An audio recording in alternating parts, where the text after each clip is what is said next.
Okay, it's going. Okay, everyone, welcome.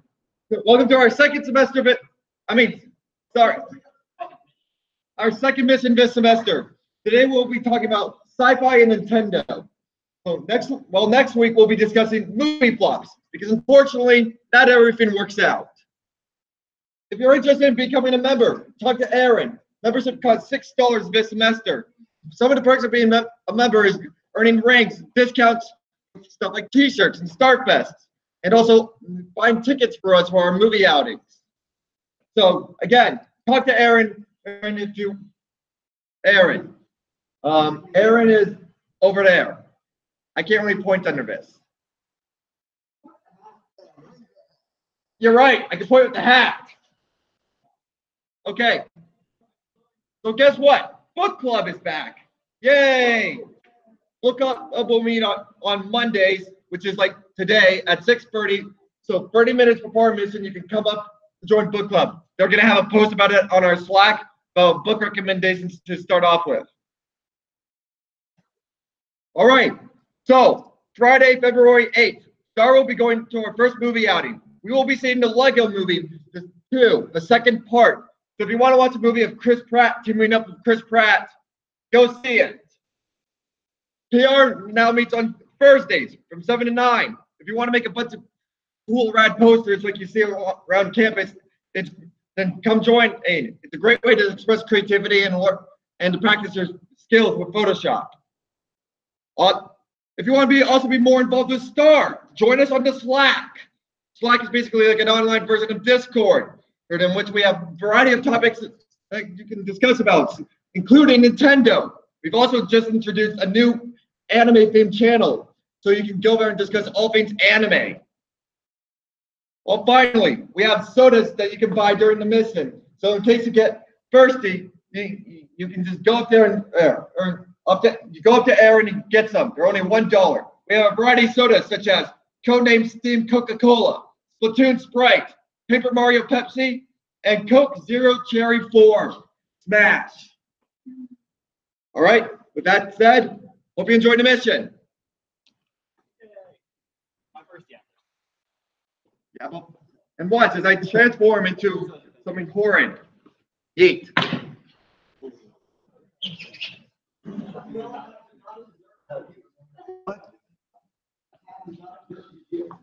Yeah.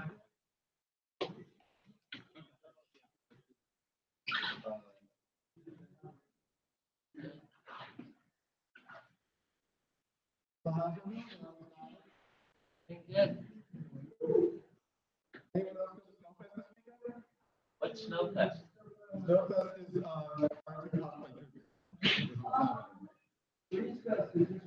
Freeze Fest is this weekend.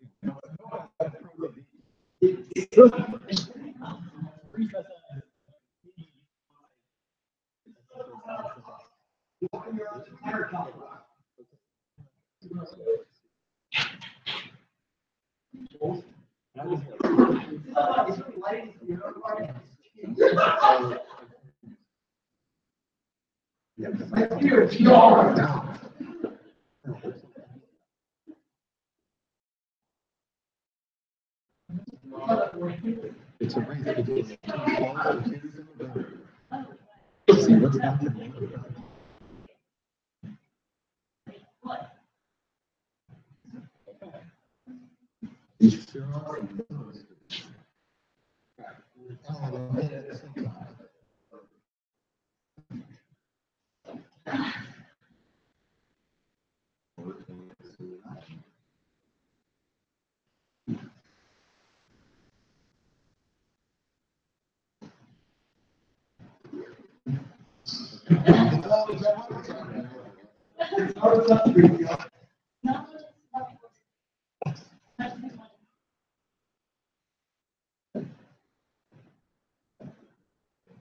It's blue. We're not on my favorite game, Endless Ocean Blue World.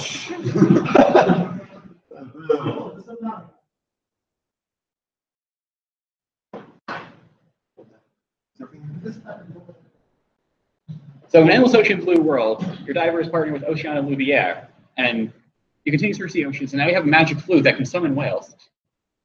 Well, the answer is no. There we go. Go back, and then we can connect the thing for the quicker to yours. Yeah. Okay. Well, how did this start? All right. Which one do I click? Okay. All right. So, welcome to Playing with Power. We were discussing sci-fi elements in Nintendo games. This is normally where I have the Star Trek IDIC, but that's right. I got the thing right. Yeah. But because we're talking about video games instead, today's mission is rated E for everyone. It's basically the same thing. Yeah. Basically, everyone's opinions is valid and stuff.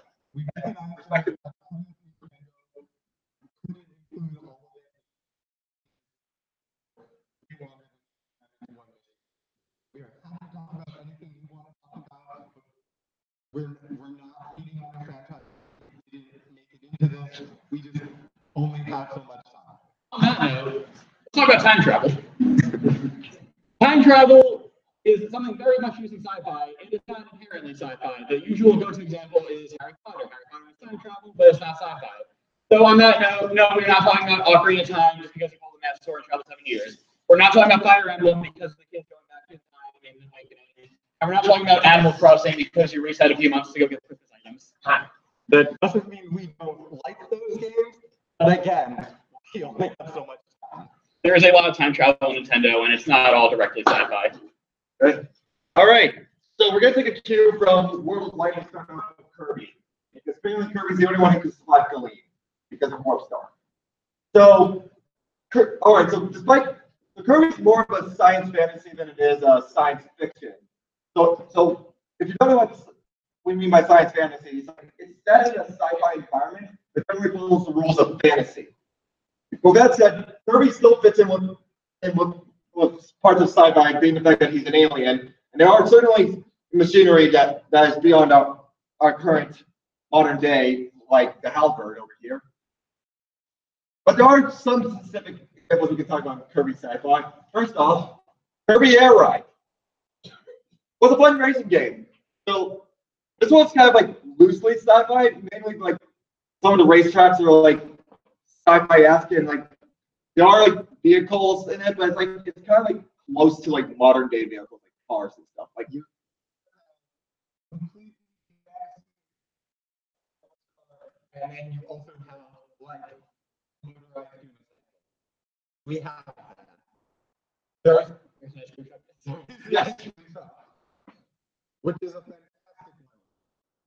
one. Like, there are some that have more sci-fi aesthetics, but it tends to be a lot of a mix. Similarly, there are some courses that are in space, and there are some courses that are just a city. It's just a city. Yeah, and like aren't like all the characters like just 8 different house swaps of Kirby? You can unlock immediately. Yeah, there's King and a bunch of different colored Kirby. All your favorite Kirby characters.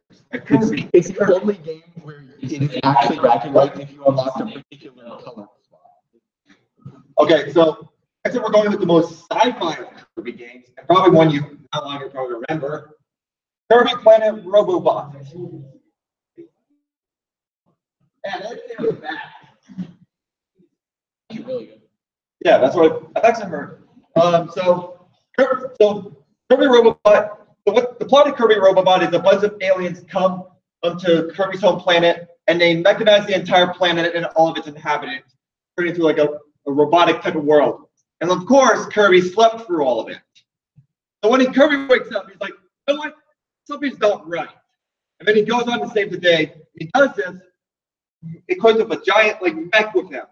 Now, the mech kind of acts a lot like how Kirby's powers does, in which the mech is able to scan like other enemies, I believe, and then he's able to incorporate that into its arsenal and stuff. So that's like you have here like one of the mechs forms through its scans and stuff. And so yeah, the mech is like so Kirby's basically playing around with the mech and he's fighting aliens and stuff. And at one point, sorry, and the mech even fuses with the halberd, creating this fabulously pink halberd. I don't know if it has a proper name, but it's like, yeah. So yeah, it fused with this, and it's like beautiful and gorgeous. And it's 3D rendered imagery.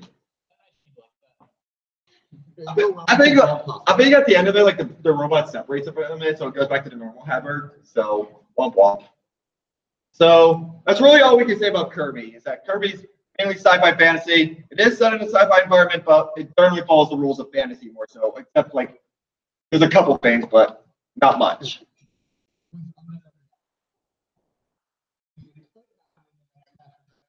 I mean, yeah, all the Kirby games are connected. So, Mario is also more sci-fi fantasy.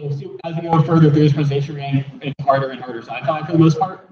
So Mario, you have Mario Galaxy. He goes into space, which is sci-fi, and there's like little star things, and they create galaxies, but all for like magic and space goddess and fun stuff. Even though Space Goddess is like the best character that they ever made in the franchise, but yeah, it's mostly like fantasy stuff. Yeah, fly around through space. In Mario Odyssey, you got the little robot guys in the Wooden Kingdom. They take care of plants. You charge them up a bit, get moves from them. But really, Mario as a whole is kind of sci-fi in the way that in the physics and how Mario gets his powers. Because Mario gets his powers like Superman, being from another world. And I know what you're thinking. Mario being from our world is not canon. That's only in the movie. That's not in any of the games. Well, it is in a game. It's not a Mario game. Because Punch-Out! Canonically takes place in the Bronx. And Mario is the ref for Punch-Out! And I don't think he's going all the way from the Mushroom Kingdom to the Bronx. He's going down to the subway, hopping on the C line, transferring to the 5, and ending up in the Bronx.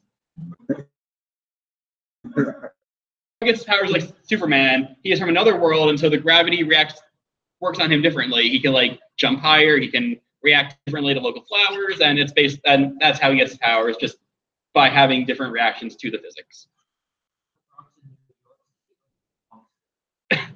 New York City.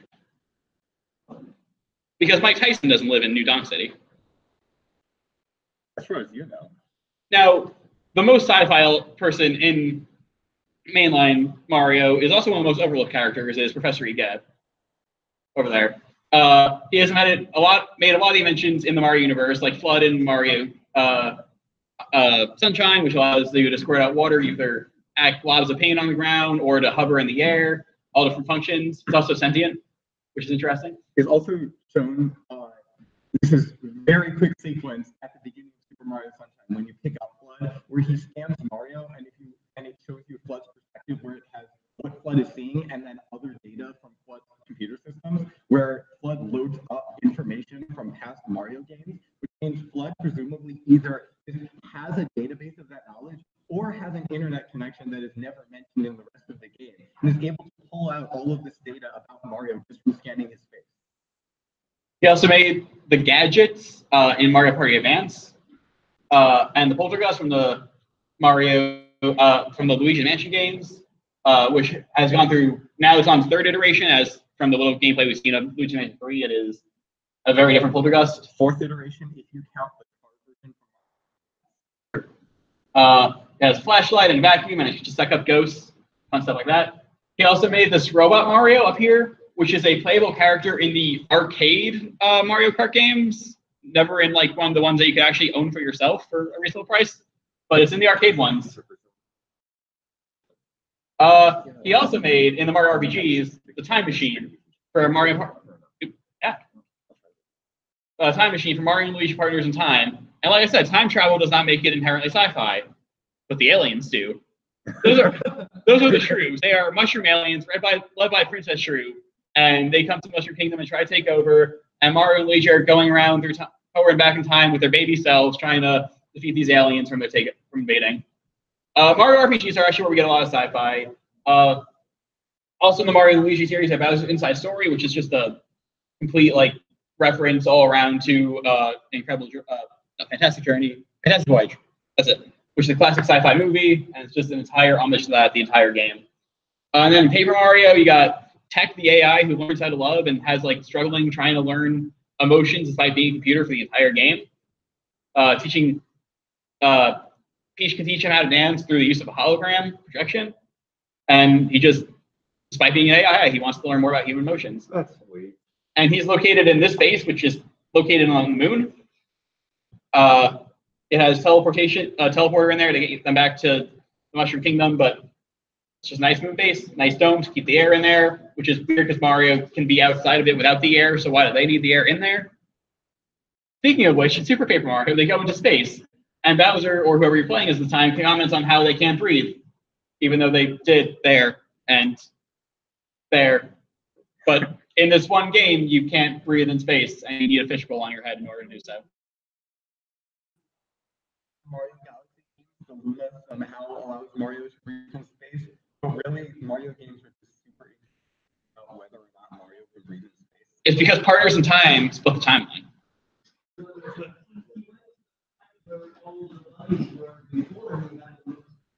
Yeah. That planet could have had an atmosphere.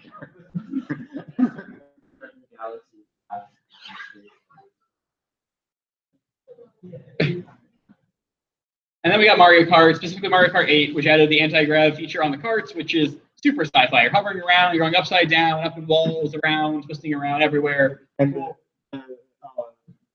visual cue of the wheels turning sideways is kind of a reference to a lot of sci-fi. Yeah. Franchises. That's what cars do when no reason a car would need to do that to go. Yeah. And while Rainbow Road has existed in every Mario Kart, the Mario Kart 8 one is the most sci-fi in that it goes through an actual space station, which is being used to broadcast to Mario Kart TV. So yeah, you got a nice space station. I think I got a good picture of it. There's like astronaut toads floating around, like on some of the menus that are like they're repairing the space station. Oh, right now on the main menu when you go into wireless multiplayer or online multiplayer is like toads in space who are apparently the you're wirelessly connecting to. Yeah.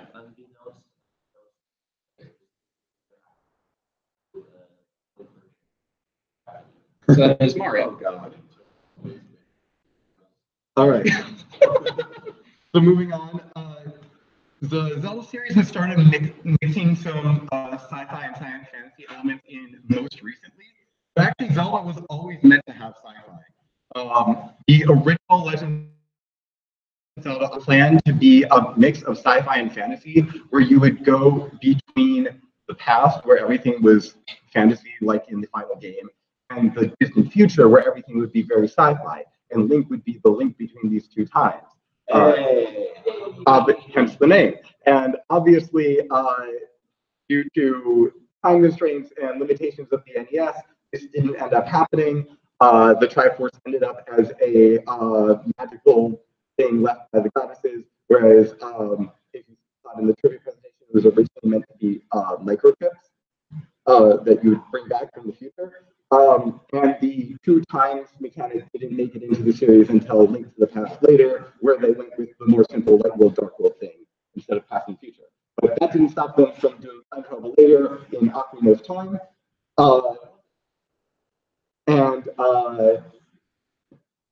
I mean, I imagine the gameplay would have been somewhat similar given that it was still an NES game, but they did do more with time travel besides just having it be the two worlds thing in Twilight Princess by the time of Skyward Sword, which is the first time you start seeing some less fantasy technology in the Zelda series, including these robot guys with actual use of electricity for something other than I zapped the thing and it got hurt. You also have these time stones, which allow you to do localized time travel. And you can see like this area goes back and forth between past and future, and things like the minecart over there reactivate when you go to the past. And you, of course, have the ultimate blend of sci-fi and fantasy, where you have undead cyborg pirate skeleton guys complete with lightning beam swords. And then more recent entries have also taken inspiration from a lot of sci-fi aesthetics.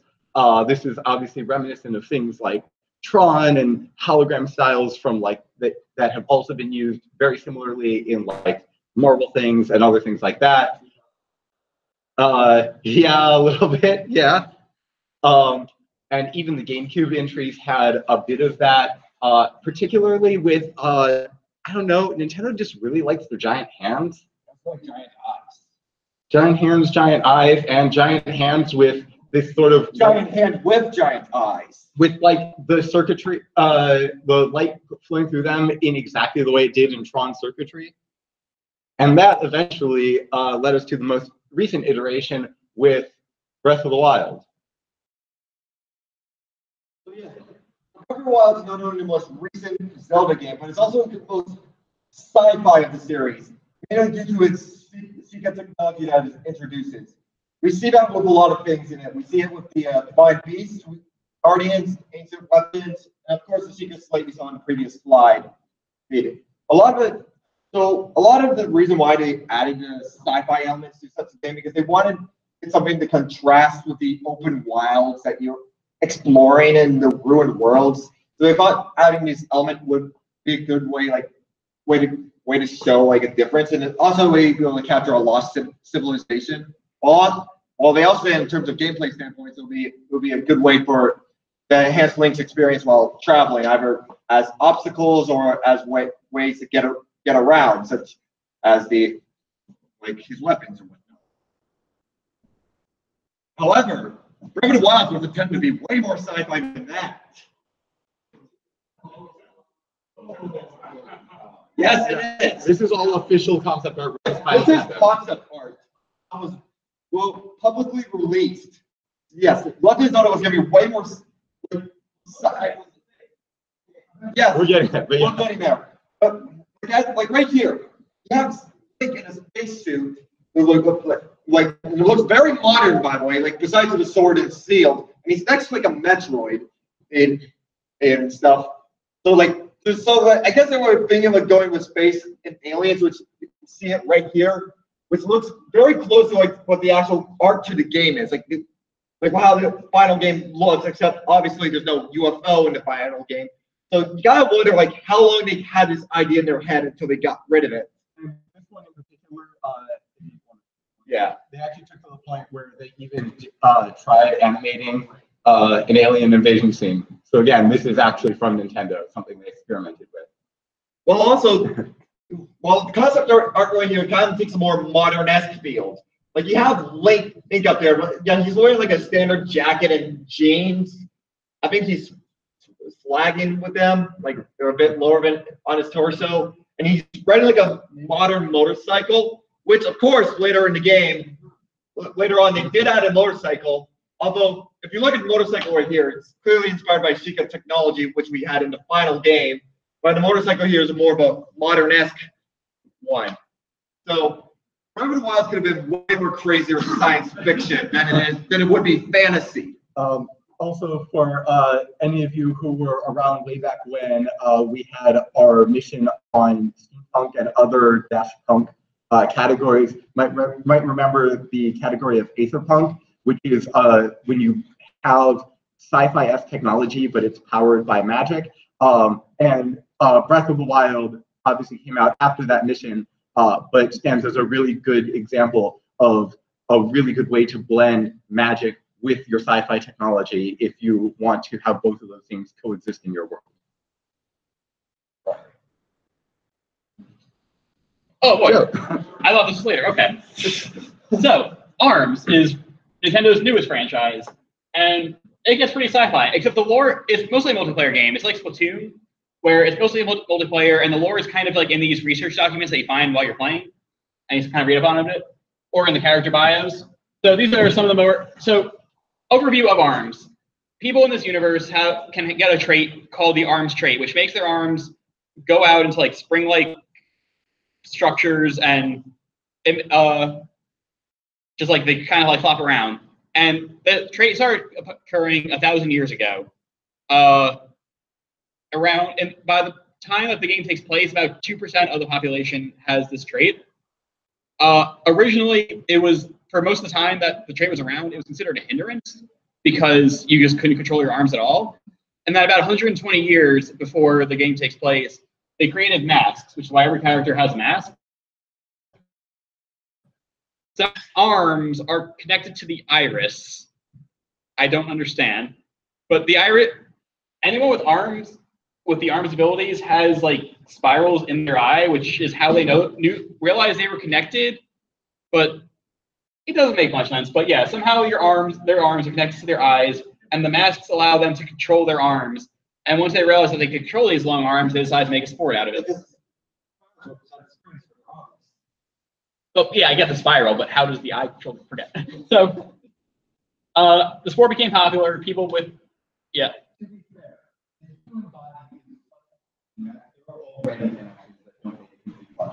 Fair. Yeah.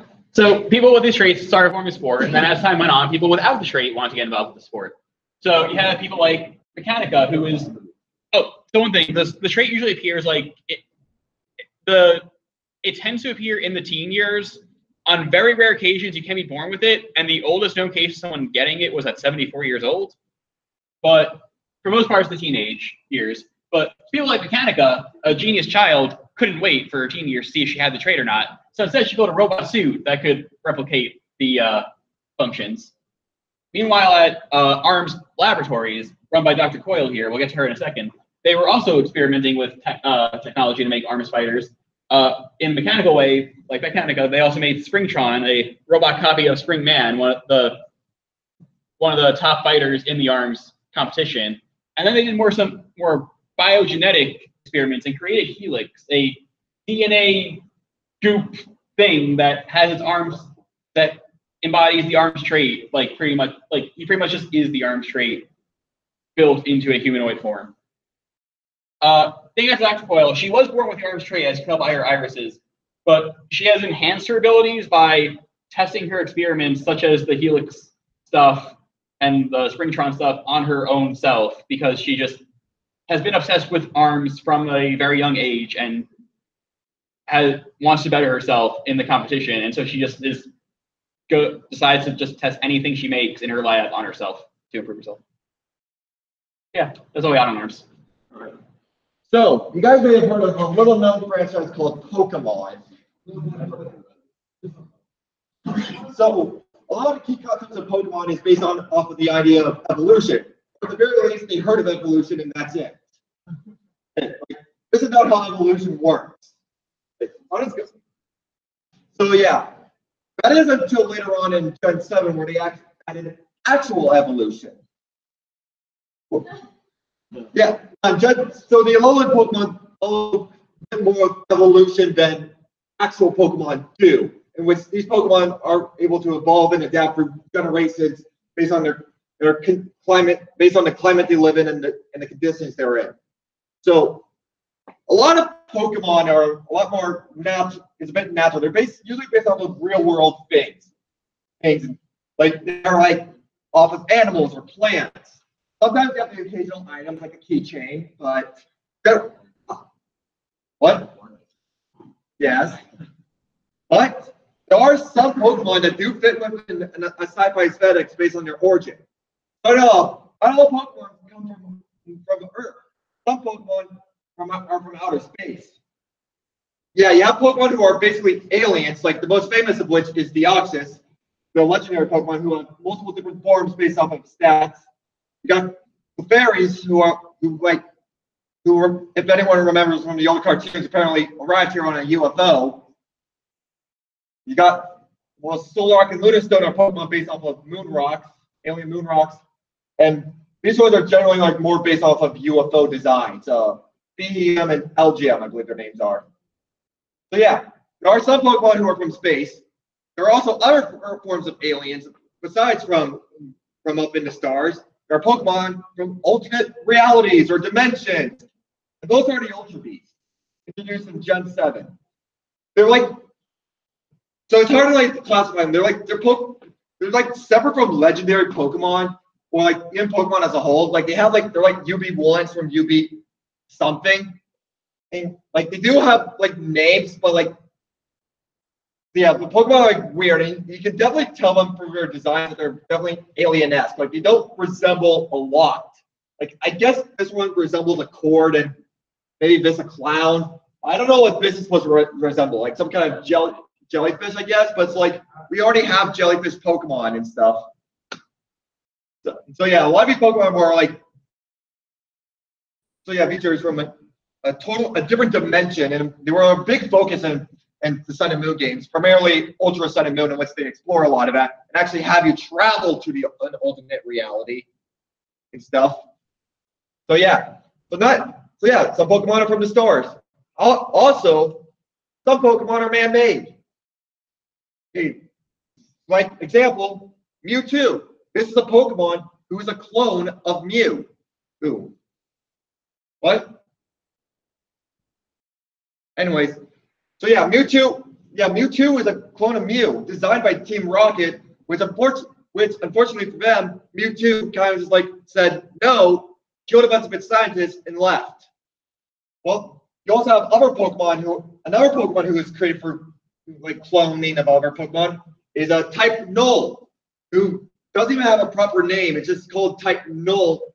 I think originally it was called type Full, but then it was like a blunder, so then they called it type Null. I don't know how the name works, but anyways, this was a Pokemon designed by using the cells of this was designed by the Aether Foundation by using the cells of different Pokemon species. These to create a Pokemon that can combat against the Ultra Beasts that we mentioned earlier. And that's why type Null has like mix of like bird-like features, fish tail, like a dog form. Like it's a mix of different species, and that's basically why. So, well, you also Pokemon that are created for the simple task of coding, such as Porygon, a Pokemon that was originally a coding thing that eventually develops into that, and that in which a lot of its evolutions are mainly just updates to its codes. Like that's why you use the special disc to go from Porygon to Porygon 2, and then from Porygon 2 to Porygon Z. I don't know why they stop using numbers to alphabets. I'm not a coder, so.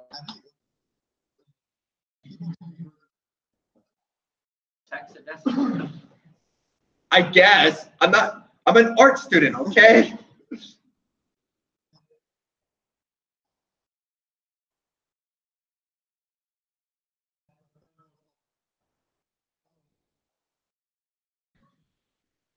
Of course, not all the Pokemon here are made from scratch. Genesect here did not originally look like this. Genesect is an ancient Pokemon that lived for like hundreds of years ago, in which was taken by Team Plasma and augmented with these cybernetic things such as a cannon and such. And so it's basically like a cyborg Pokemon.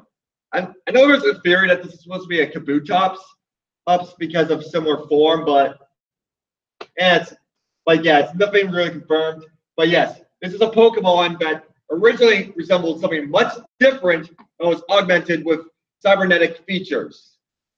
And then there's some Pokemon who are accidentally made. They weren't that man has made, but by unintentionally, such as Trubbish, who this is a Pokemon that was created due to the pollution that man has made through the air, which somehow was able to form with the garbage that man has also caused to create Trubbish. Grimer Muck also has a similar origin story as well. Well, yeah.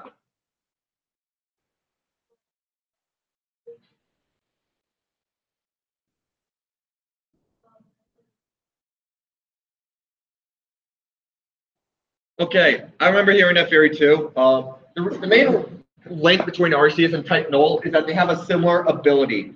In which Arceus, if you give him a certain plate, Arceus can be any type of Pokemon, depending on what plate you give him. Same can go with Type Null. His type changes depending on, like, I believe a disc or a hard drive you give him with a certain type, like some item. That's how, like, I believe that's what a lot of theory goes. But in one of the moments in Sun and Moon, it kind of debunks that by saying that it is a mix of different species and stuff. And maybe, I mean, much like Arceus, it was also originally normal type. That's its default type. So yeah, Pokemon's not all based on like real life naturalism. It's also sci-fi concepts. We did talk a lot more in depth about Pokemon a couple of years ago in our Pokemon mission, which if you really want to watch that, you can find it on our YouTube channel. But yeah, Pokemon. It's great. Pick them all. Got to pick them all. So, Pikmin, the first Pikmin follows the story of Captain of Olimar.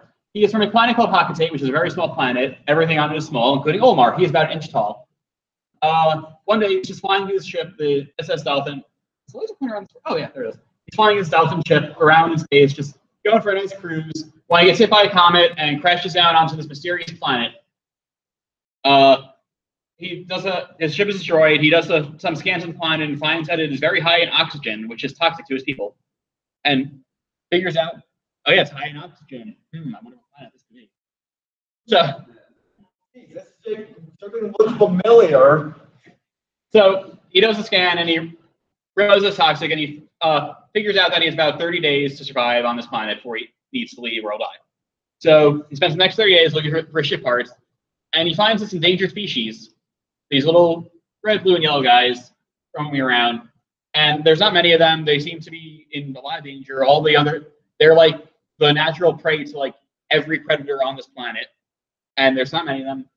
But he finds ways that these onion things that cause their seeds to fall into the ground and get planted.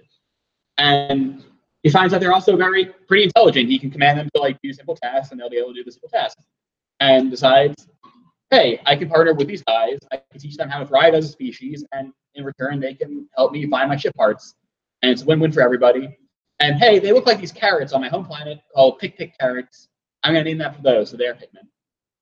So he goes around with Pikmin, he collects the ship parts and flies away. Pikmin 2, he gets back at work, he works for a cargo company, and Louis here has eaten, we don't know the story that he's eaten. Louis here has lost a shipment of carrots, and his company is now, the shipping company has gone into some debt because of it, because they can't make their delivery. So Olimar has just returned from this mysterious planet, and his boss is like, he shows his boss a bottle cap they found there, and it's determined that that bottle cap is worth a ton of money. It's treasure. So Olimar and Louis are sent back to the planet, now with gear that can allow them to survive longer in the toxic oxygen, and are sent to go find more treasures. And Pikmin 2 is just a nice little treasure hunt. They're just going around the same planet, but looking for treasures.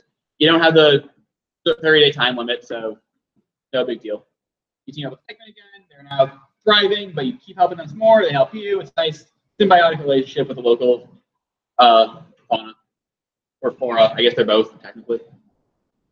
And Pikmin 3, you got these guys over here from the planet Kopai, which is separate from Hakatate, very similar, about the same size. Kopai is going through a drought. Or famine rather. They're low on food and they need a new source of food. They send out probes to a bunch of planets around, and they find a lot of food on, guess what, this planet, which has at this time been given a name. It is PNF 404. So they are sent out on their ship. What? Yeah. So they go out on their little SS Drake over here, and they go to the planet, but unfortunately they end up having a crash landing, get separated, and they also meet with the Pikmin, just as Olimar did before, and they team up. They roam the planet. They find the parts of their ship and also the fruit that they were looking to collect in the first place, and eventually they also find Olimar and Louis trapped, and they find this guy over here, the Plasm Wraith, the final boss of the game, who seems to have a lot more intelligence than the other non-Pikmin creatures on the planet. Most of them are just like mindless, hungry beasts, like eating the Pikmin, doing stuff. The Plasm Wraith seems to like understand who Olimar is. He seems to have a vendetta against Olimar specifically, the way that he's acting toward him.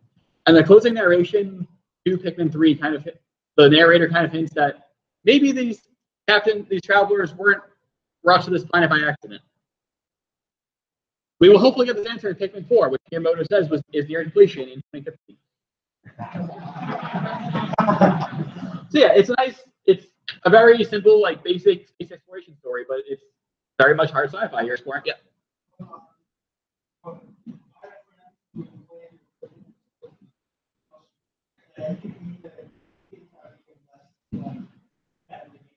Oh yeah, it's possible.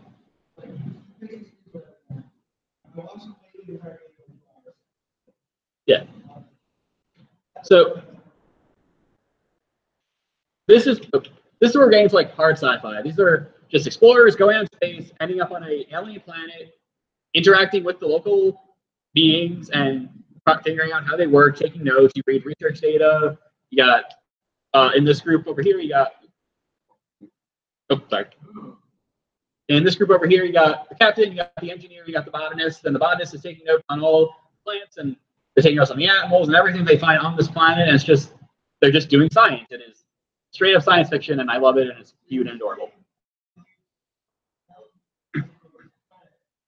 By taking this national flag and overpopulating them to a certain degree. If the main food source on the planet disappears, what happens to the predators? They save this planet, which, by the way, as we hinted earlier, is probably Earth. So these guys might be dying. We're probably the ones killing them, let's be honest. So they are fixing this planet. It probably is.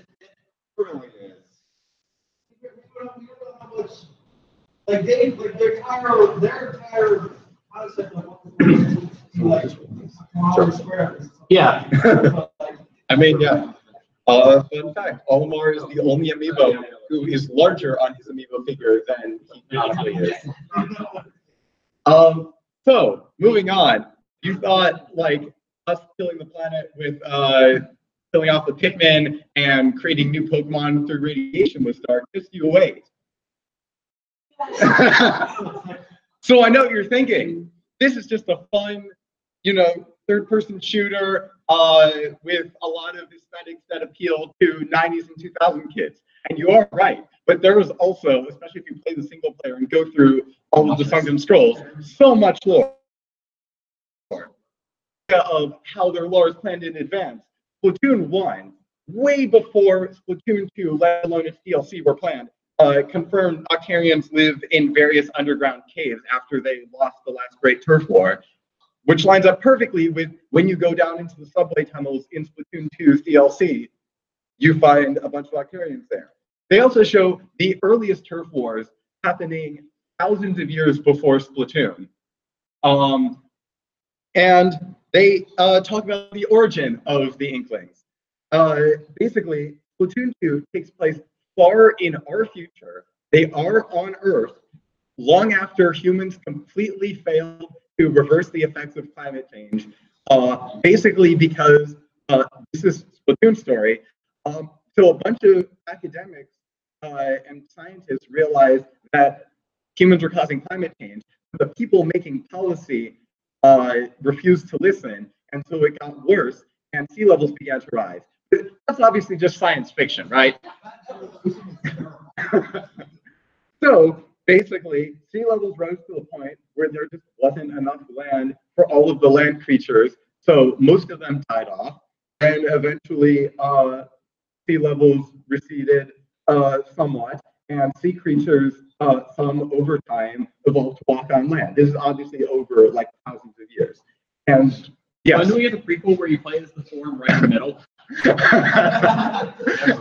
I don't know. That I would buy it.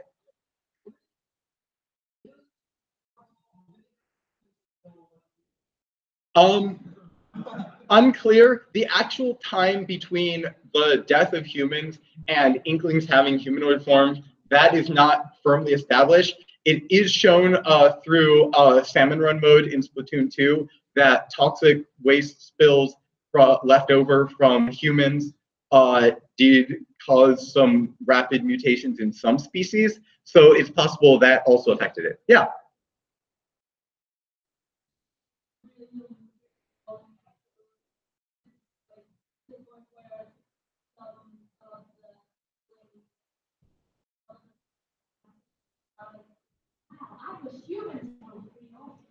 Oh, yeah. No, it's definitely a long time. And the question is just like, is it hundreds of thousands of years? Is it millions of years? Is it tens of millions? Unclear? Yes.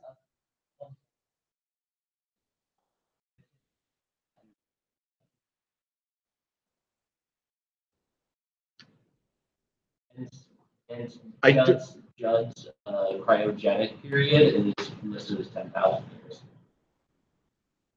Interesting. That okay. I forgot that bit. That is fast. I mean, yeah, no, actually, that checks out with other things in the timeline. Thank you. So yeah. Although, if this is long after Pikmin. So, Maybe huh. because there's actually no sign of Pikmin. There's no sign of humans in Pikmin. There's signs of humans having once existed. You never see humans. That's a fair point. I feel like if anything, Pikmin might take place before Inkling society is evolved to the point where they're starting to do things that humans did. So if we compare it to, I can't believe I'm bringing this up. If we compare it to the Pixar theory, Pikmin is around the time in the future of Bugs Life, and this is around the time of everything. I suppose, yeah. What? No. So it is kind of implied that Inklings mimic things that humans did, partially as a result of their researchers finding things left behind by the fallen human civilizations, that they're actually going to cause the same things that humans did, and this will all repeat because Inklings have evolved to the point, much like humans have. Like we are, if you go way, way back, we're descended from things that lived in water, but we can't survive underwater, and neither can Inklings. Their bodies will actually dissolve in water. But it's implied that they're starting to repeat the same things that humans did, and they will also cause their own extinction. But yeah, at around, like, once you got to this point, the mollusk era began, and eventually the Great Turf Wars broke out between the Inklings, who evolved from squids, and the Icarians, who evolved from octopuses. Around 2,000 years before the first Splatoon game was the greatest of the Turf Wars, because sea levels were still high, there was limited land, and so they fought. The Icarians' ultimate defeat occurred about 100 years before the first Splatoon, where they retreated underground, and 100 years later, the various tectonic events and just the age of their structures caused their underground infrastructure to start to crumble, which is why they resurfaced and you get to fight them. They also have researchers who dig up pieces of human culture, such as apparently they ate sea creatures. The nerve. But then later in Splatoon 2, Krusty Jean started a food truck where he was mimicking these human dishes. Unclear whether he's using actual shrimp, since he is a shrimp, but he's they did find the Inkling researchers did find these remnants of human society, as well as some sort of ancient recreation tool, and of course ancient statues. I mean, yeah, Nintendo hardware is durable, and also the actual life of plastic that's thrown away.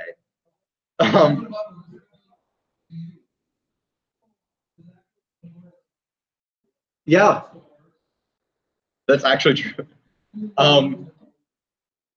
And of course, most importantly, Splatoon 2 confirms that humans, before their downfall, will invent cryostasis, because the scientist, when he realized that human policymakers were not going to stop climate change, put his cat in cryostasis.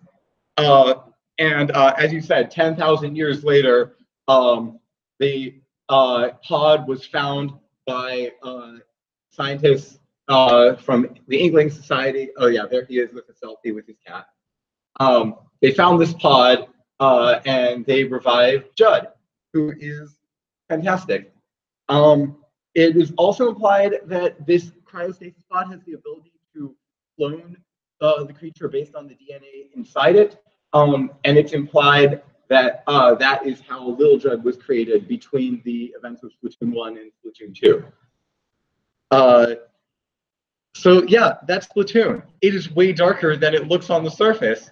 There is a ton of lore, and I really appreciate all of it. But enough about Turf Wars. Joe's here to talk about some different types of lore.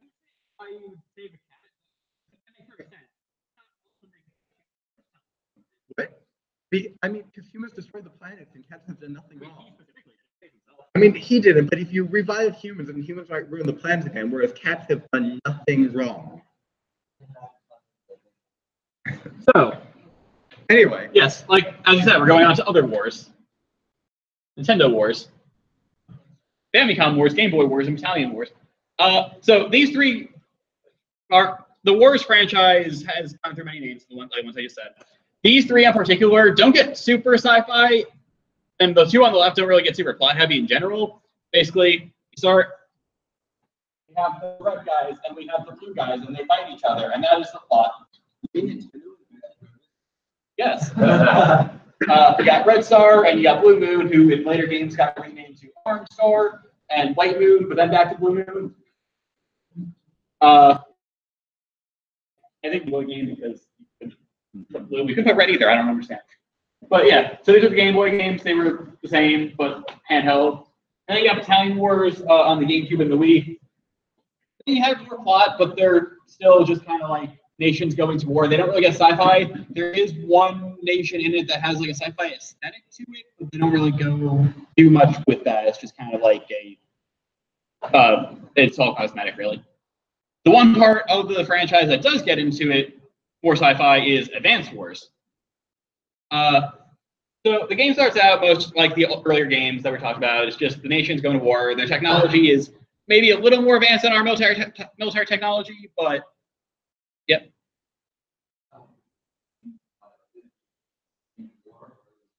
Separate wars, but same nations at this point, except for Battalion Wars is separate, but Famicom Wars, Super Famicom Wars, Game Boy Wars, and Advance Wars are all the same nations, with the names changing slightly, but yeah.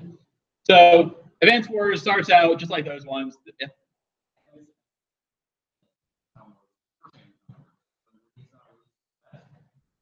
Not originally, they were eventually like on like Virtual Console or something. Yeah. We finally get into the sci-fi elements in the DS game Advance Wars Dual Strike, where the sci-fi elements come in with the villains. Black Hole. This guy over here is named Sturm. He is the leader of Black Hole originally. He is a being that just wants to create war. That is his purpose in life. Is he enjoys war. He like that war is his life. He is just built to create war. Him. So Sturm, I believe. Yes. Sturm. So the way that he creates the war in this game is Andy here, the CEO, one of the CEOs of Orange Star, and basically has clone Andy declare war on the other nations, and then they're like, oh well, we're at war with Orange Star now, I guess. And then they all come to attack him, and he's just like, whoa, wait, what's going on? I didn't attack you, and then eventually find out, oh hey, this guy made a clone. So he's the one who he's the original leader. Eventually he's defeated. I'm sorry, this was still the first Advance Wars. Dual Strike is where he comes in. That's what that's for. He is his name is Von Bolt, and he's a very old man. He escaped from a senior home. He is so afraid of death that he built a machine to suck the life force off of Earth to keep himself alive. And he is basically just trying to destroy the other nations to collect these crystals that will allow him to keep absorbing the Earth's energy to keep him alive. In order to help with that, he creates Museum 238, which is that little guy over there. Like a ooze that, based on the name, 238 is the number for uranium. So it's kind of implied that it's made out of uranium. And they are units that just kind of like go around and destroy anything that they touch. And then all their other vehicles also flow, so they have like hover technology. That's cool. And then long past these guys, you have Advance Wars Days of Ruin, which it takes place in all the previous nations are gone. You're now in a post-apocalyptic society. After Earth was hit by a meteor shower and 75% of the population was destroyed. Take that, guys.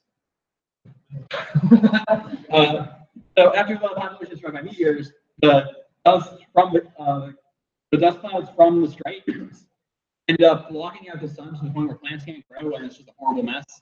And just in this wreckage, suddenly some new like groups emerge and try to rebuild civilization. And hey, we're rebuilding civilization. They're going to start going to war over these limited resources. And that's the war series by Intelligent Systems. It's kind of died in the past decade as Fire Emblem's kind of taken over. But they did attempt to do something similar, something more sci-fi one time in the same team. A one-off game made by Intelligent Systems, which is a very steampunk aesthetic. It takes the game starts in a steampunk version of London, played as Henry Fleming over there on the top left. He is basically the character from the book The Red Badge Courage. Most of the characters are based on literary characters, but made into steampunk versions. He teams up. So the main reason why I wanted to do this game is this guy here is voiced by Alec Baldwin, the voice of Adam Baldwin, the voice of Jane in Firefly. And he teams up with a friend over here, John Henry, Punk Legend, but now Steampunk 5. He is voiced by Michael Doran, the voice of Worf in TNG. And after they're at the American Embassy in London, it's attacked by aliens. They fight their way through the aliens, they get outside, and they're rescued by President Abraham Lincoln, voiced by Bill Beaton. This is so good. In his ship,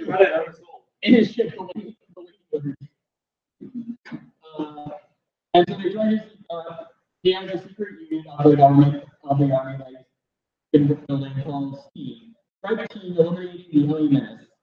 And he is recruiting steampunk versions of literary characters to help him, including those two, the Cowardly Lion from Wizard of Oz, Hagrid from Peter Pan, Tom Sawyer, Squeakquel from Moby Dick, Scarecrow from Wizard of Oz, basically Wizard of Oz. You got Dorothy and the Tin Man here. The Tin Man is a cyborg. Cool. And then you have this guy. He is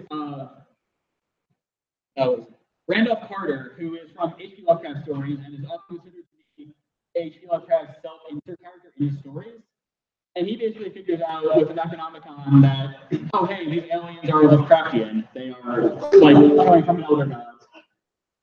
They were, unfortunately, there's not much that you find in this game. I couldn't find any like good images of the elder gods. I kind of like one of the chosen models, but yeah. Are these Fire Emblem characters?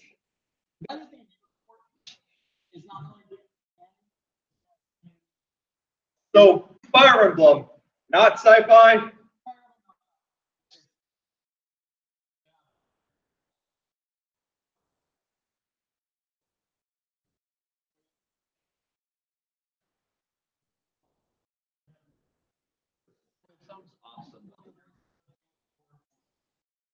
Guys, that this game didn't do that well. Yeah, that's why is that?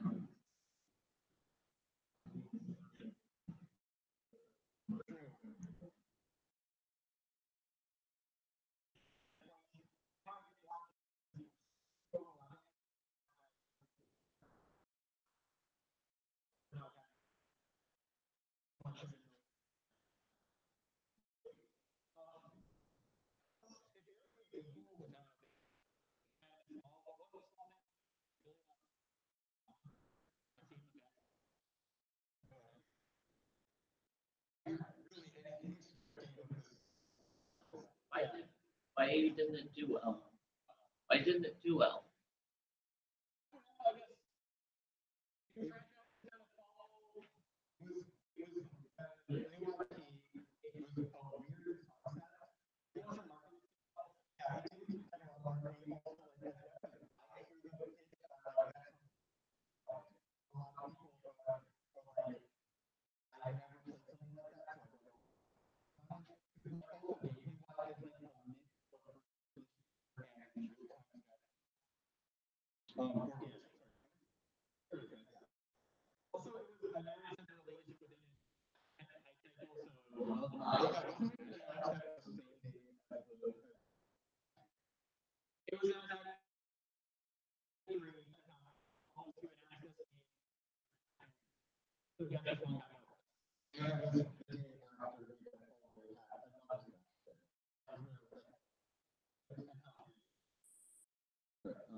when we mentioned this thing next to Link was a Metroid, this is Metroid.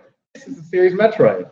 Metroid games are generally focusing on the heroine Samus Aran. I said mostly. Samus is an interstellar bounty hunter, former soldier for the Galactic Federation. Her parents were killed by space pirates, in particular Wrigley. You'll hear more about him later. And she was raised by these alien bird-like creatures called Chozo.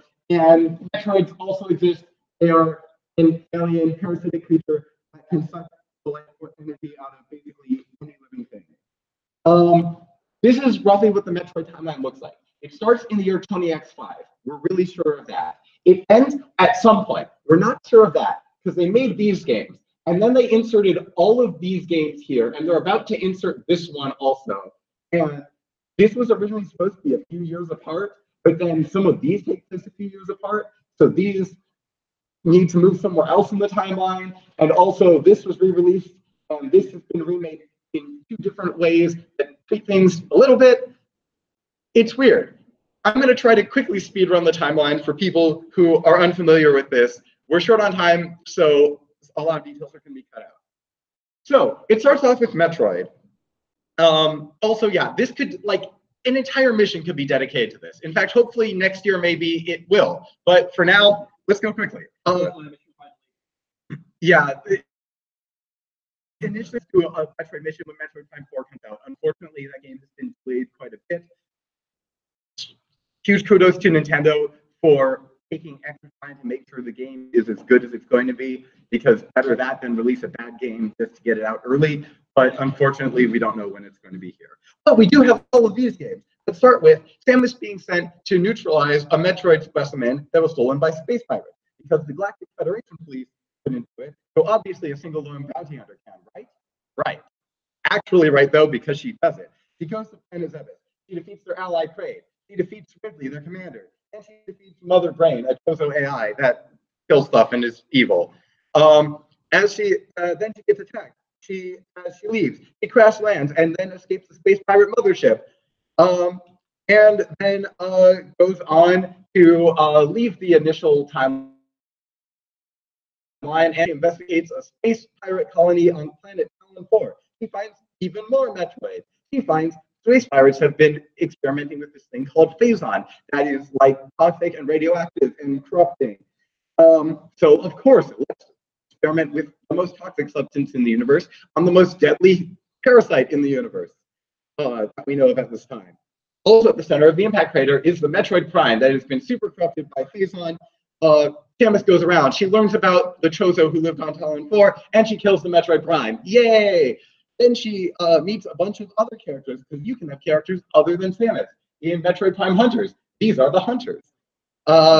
She investigates this message about the ultimate power in the Olympic cluster in the Tetra Galaxy. She defeats all the other bounty hunters along the way. She learns about the Olympic race, and it's time to get back to the numbered Metroid Prime games. Metroid Prime 2. She investigates Planet Aether in the Dasha region. It's spelled like Ike's up smash, or up special and smash. It has nothing to do with it. They named this planet was hit by a Phazon meteor, so now it's taken a leaf out of Link to the Past book, and it has a light world and a dark world. In that dark world, Samus encounters Dark Samus. Also, she gets attacked and loses all of her gear, and she has to find it all over again because it's a Metroidvania. Dark Samus was made by the fusion of Phazon and Samus's Phazon suit and Samus's DNA and what was left of the Metroid Prime after Samus killed it. It's evil Samus. We've never seen that idea in anything before. Metroid Prime 3. Now Samus, Phazon, all of this Phazon exposure is really bad for Samus, and she's starting to get corrupted. Phazon corruption has done really bad things to other species in the series, so it's probably not good for Samus.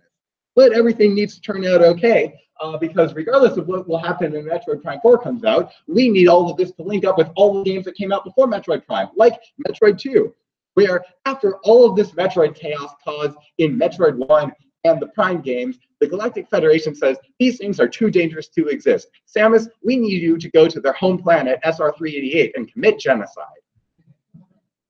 Samus starts exploring the planet. She goes to hunt the Metroids, thinking she's going to find the Metroid she fought before, only to find out those are all the youngest form of Metroid, and they go through these all stages throughout their life. And so you fight Alpha Metroids, and then you go down further, because after you kill a lot of Alpha Metroids, there are tremors in the planet, or in one of the retcons in the remake, some locks that were put in place that take Metroid DNA. But in the original canon, tremors occur every time you kill enough Metroids, and then you start finding Gamma Metroids and eventually Omega Metroids. And gosh, these tremors seem to happen only when I kill a ton of Metroids. It's almost like something can sense that I'm killing all the Metroids. Almost like there's a Metroid queen at the bottom of the planet that really hates that I'm killing all the Metroids. What am I going to do? I'm going to kill the Metroid queen. And then there's left. How to kill that too, to kill all the Metroids. Only then it hatches, and the baby thinks Samus is her mom. And Samus goes, "That's so adorable, I'm not going to kill you." And then she takes it back to the surface while contemplating the genocide she almost committed. Yes?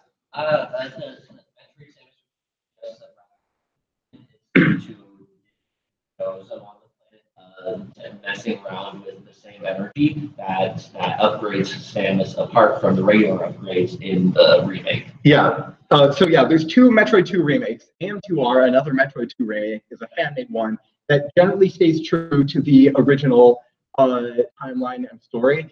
And Samus Returns, which is an official Nintendo remake on the 3DS, that retcons a lot of this. And as he said, implies the Chozo experimenting on Metroid caused a lot of this. And the Chozo themselves were the ones who locked away the lower areas of SR388, rather than it just being naturally occurring acid and the tremors foreshadowing the Metroid Queen at the bottom. Also, there's a super epic moment, or at least like the closest you can get to a super epic moment on a Game Boy, like original Game Boy, where at the end of the fight, the Metroid Queen captures Samus in its mouth. So Samus rolls into its stomach as in her Morphle form and detonates Morphle bombs from inside it and kills the Metroid Queen. Anyway, so yeah, Samus has taken the Metroid back to the surface. The baby Metroid has helped her clear a path. If you played the original, she's contemplating that Samus committed genocide. If you're playing Samus Returns, she's just killing more stuff all the way up and fights Ridley again, because you need to fight Ridley again. But then we get to Super Metroid, where everything's fine. The last Metroid is in captivity and the galaxy is at peace. Only then Ridley attacks and ruins everything. The galaxy's not at peace. So Samus chases him back to planet Tebas, where the first Metroid took place. You go through all of the stuff there again. You kill Ridley again. You kill Mother Brain again. This time Mother Brain has a whole body. Because, I guess. And the baby Metroid flies in at the end, now all grown up, and helps Samus defeat Mother Brain at the cost of its own life. It is a super dramatic scene. This game is amazing.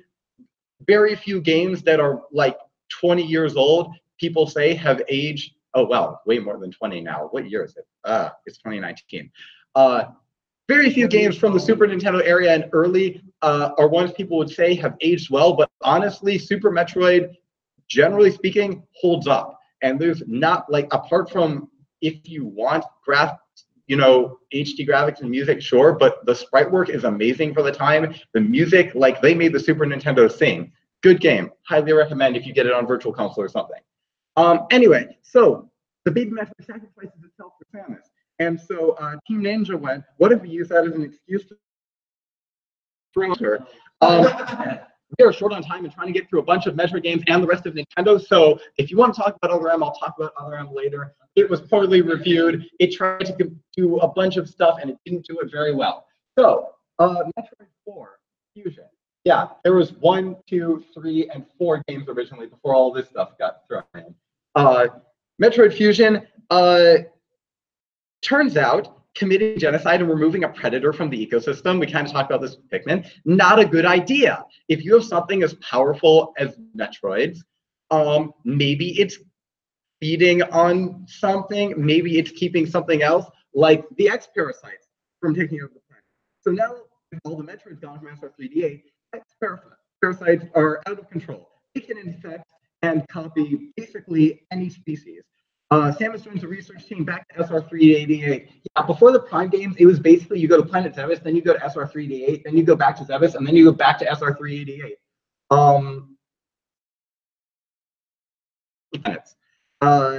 It's okay, they fixed that. So Samus goes back. She's infected by an X-Parasite. What do we use to kill the acid parasites? Well, luckily they have a little bit of samples left from the baby Metroid. So they inject Samus with Metroid DNA, and now she's sort of like part Metroid and thus immune to X parasites. But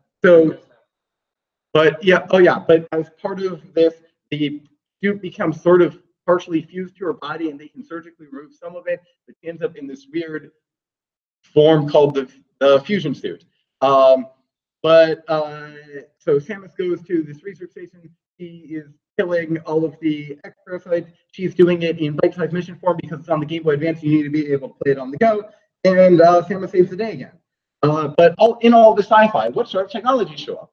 A big one is Samus has her power suit that can be upgraded in various forms with various alien and human technologies. It's kind of like the idea of like other sci-fi has explored, like Mega Man, taking all the powers from things he kills. As Samus explores the planet Talon 4 Metroid Prime, she eventually gets to my favorite one in that game, the Phazon suit, which helps her get immunity to Phazon, which would have been really helpful with that whole Phazon corruption thing later, but she loses it at the end of the game because Metroid game. Found that her weapons can also be upgraded, or her arm cannon can be upgraded to use a variety of alien tech and weaponry, including firing basically blasts of raw Phazon by the end of Metroid Prime 3. Really cool stuff. Whether or not it has an ammo restriction is kind of up to whoever made the particular Metroid game you're playing. Very modular and dynamic. You also have tons of spaceships. Samus alone gets a bunch of different spaceships. The Galactic Federation has a bunch of spaceships. Space Fights have a bunch of spaceships. And they really do a lot of different stuff with design, because they obviously have the ones that are like meant to be able to fly through a planet's atmosphere and have this sort of like airplane-like design. And then they have the like whatever this is. It's really cool stuff. And then also other end where they're like, well, we already have the baby, so let's make a ship that looks like a baby's bottle and emits a cry that's called the baby's cry, because some writers just need to beat you to death with a single metaphor. And does anyone have anything else in Metroid before I hurt someone?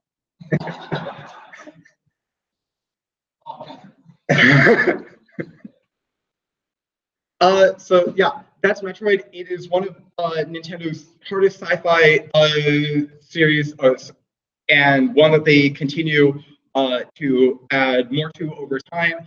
I really appreciate how the Prime games in particular keep showing these other new galaxies, other new alien species.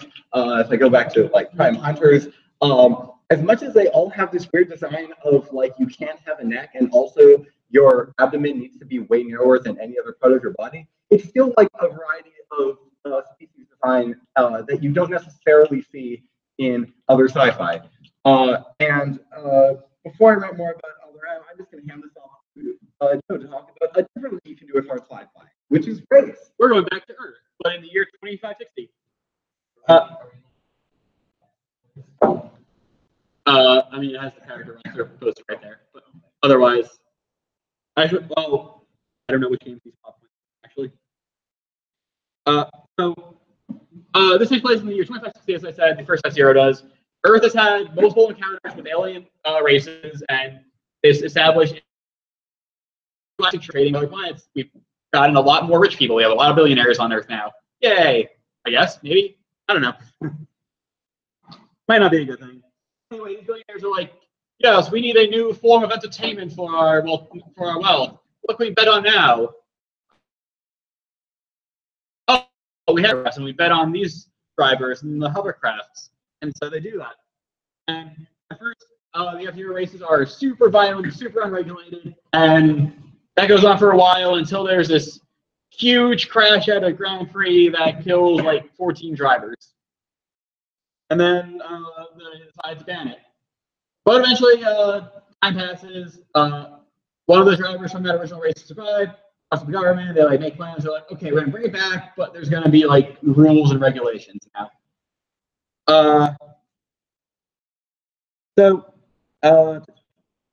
The F-Zero races are very big in this universe. The tracks like going through cities, like all around the entire city.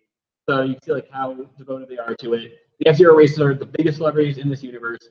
And speaking of the racers, that is where we get a lot of our sci-fi because there is a wide variety of them. We got aliens, we got cyborgs, we got clones, like Blood Falcon over here is a clone of Captain Falcon made by Black Shadow. We got alligator bio experiments. We got what?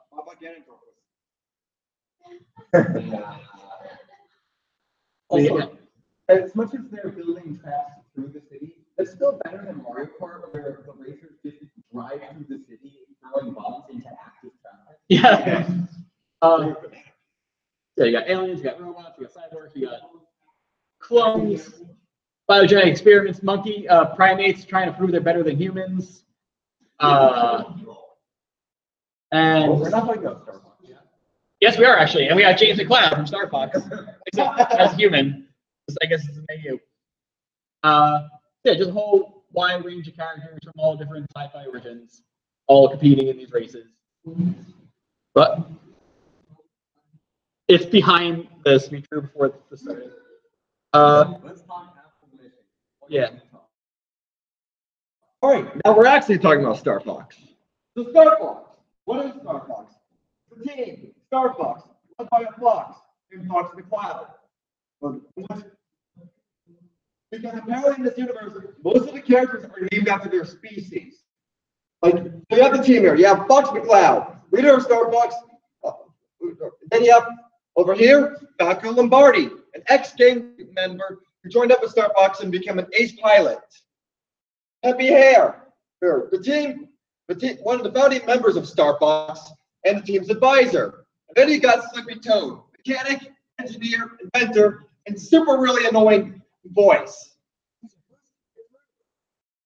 Help me, Star Fox! Or help me, Fox!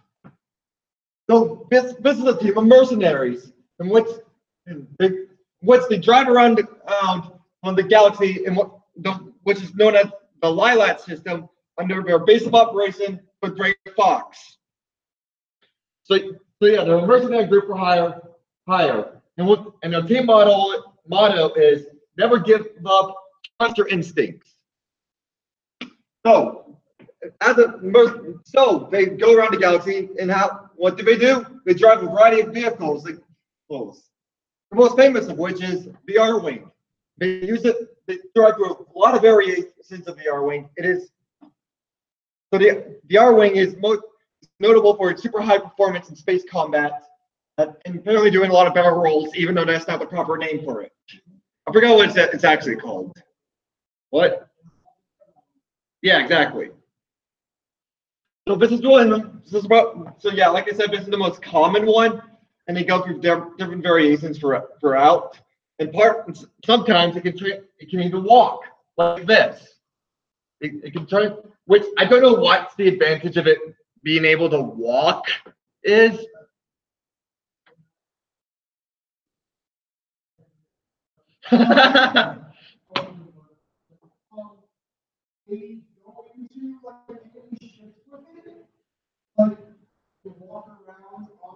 What can't they just fly in?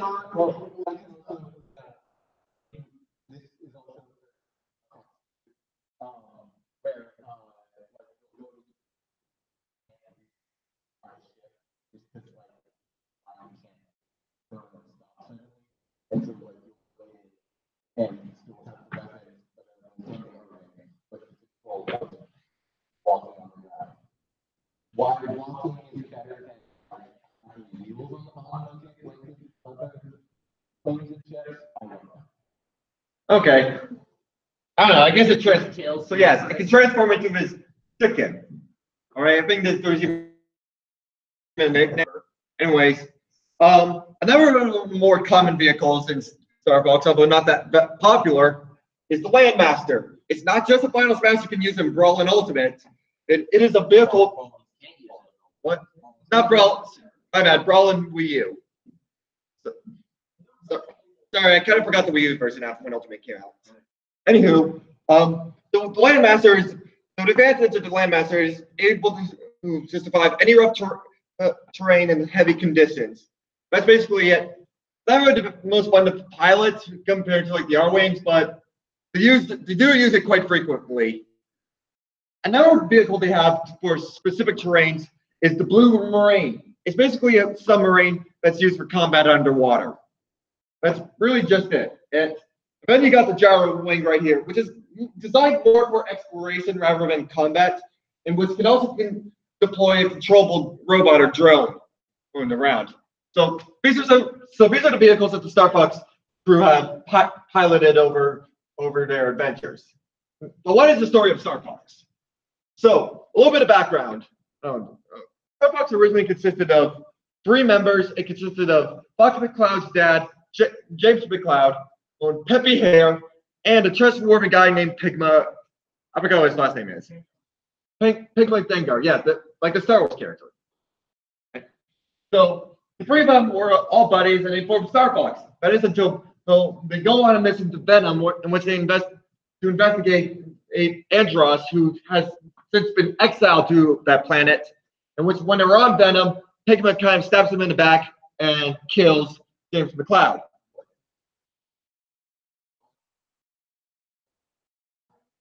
Shocker. Years later, Fox McCloud, following his father's footsteps, had formed Star Fox, which, as I said earlier, consisted of these members. Hers. Awesome. However, Andros, the evil monkey scientist who has been exiled from Corneria years ago, has planned an attack on Corneria, in which General Pepper called in the Star Fox team to help defend Corneria, which according the reason why is because at the time they have the R-Wings are just introduced around this time. They're experimental, and they don't trust their pilots, and they can only trust people who are only the most competent flyers to fly. So they hire Star Fox. I don't know why they thought Slippy would be competent enough to drive one of those things, but okay.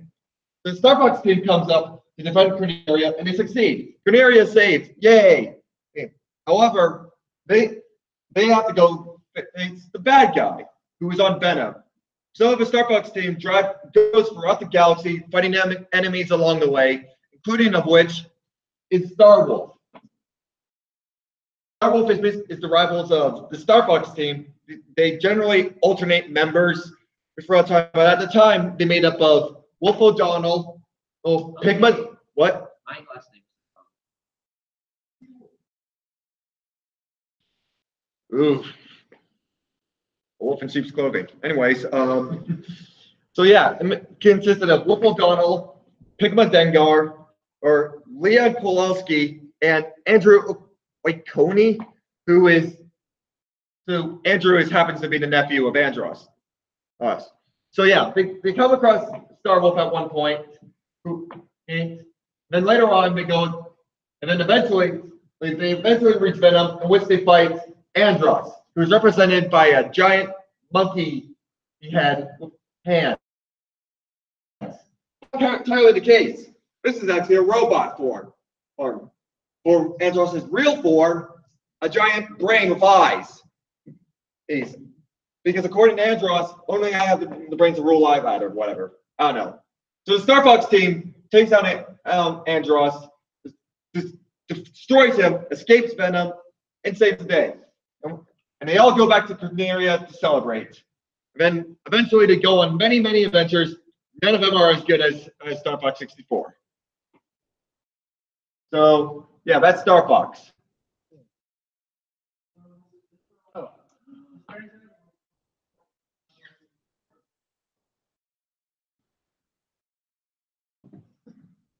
Neat.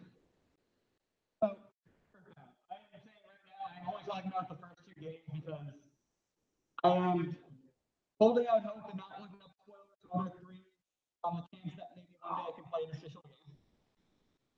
So, yeah.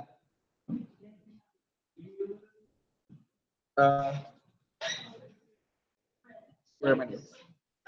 He's happy. So, or zombie games as it's called now. So, these guys are. So, I'm gonna pass a couple names. Here, in the 80s, young boy named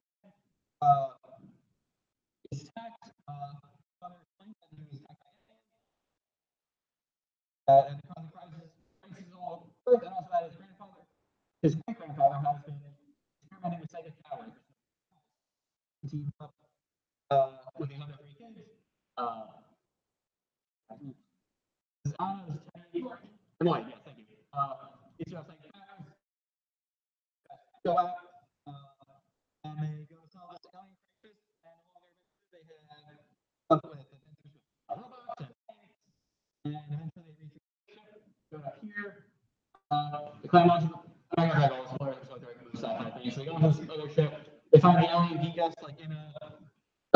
Gigas is in Earthbound Beginnings too. Yeah, he is like in a tank, and they find out that Gigas is actually like raised by George and Maria earlier, who are his grandparents. So he's kind of like have like related to him in a way, like he was raised by his family, and he like calm down, try to like stop the attacks, and eventually he gets him for his family's help and flies off into space.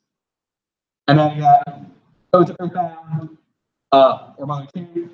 That's a decade after the first game. He gets his back and is turning animals, humans, and animals. So just like any people, animals are suddenly just all attacking randomly, all fighting. Which fights against random dogs, random hippies on the street. Cult members. Yeah, they go on an adventure. They fight cultists, they fight zombies, individual Mr. Sandman guys in the Mr. Sandman village. They're not super important, but they're really cute and fun.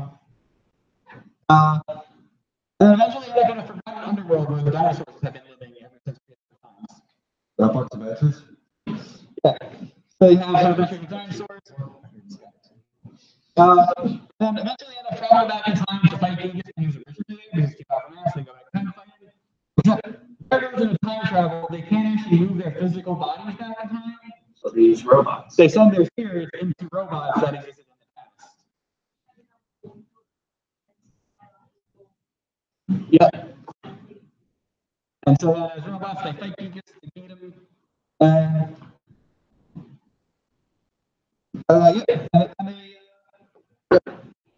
they fight Gigas and win. And also these games haven't. Sometimes been out here for a while. This one came out here a few years ago. I don't want to like. And they're like, the story's very good. I don't want to like get too much into like all the story. I kind of focus on Sci-Fi elements, the robots, the alien attacks. That's Gigas.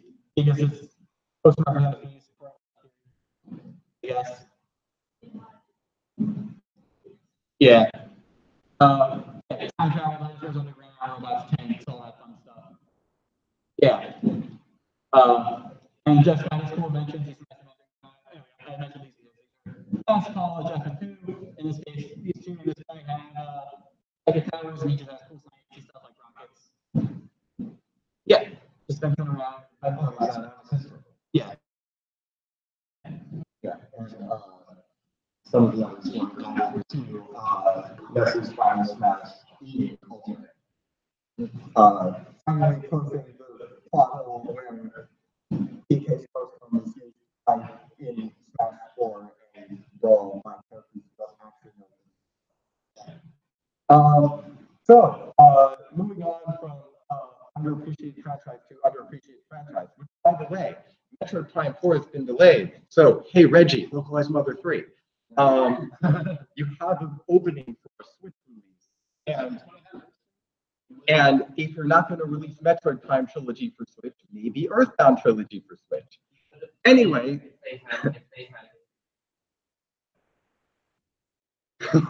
Anyway, so Chibi Robo. But wait, let's start with the original Chibi Robo. This game is fantastic. It is like kind of hard to find these days, but if you can find it, it's for the GameCube. I hope they remake it at some point so more people can play it. It's so good. It's about Chibi Robo, who's an adorable 4-inch tall robot.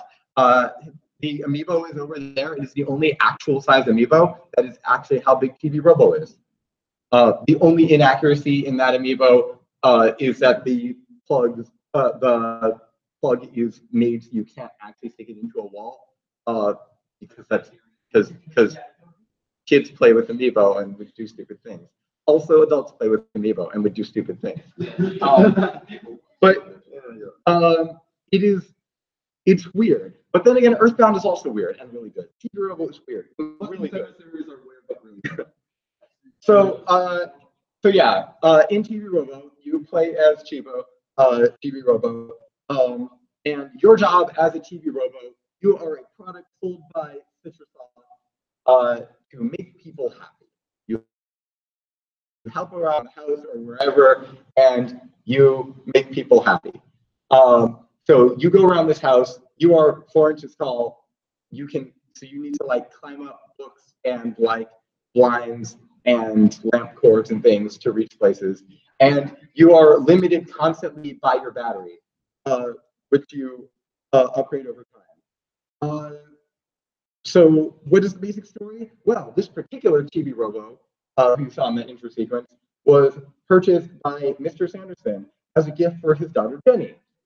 His daughter Jenny, who dresses and talks like a frog.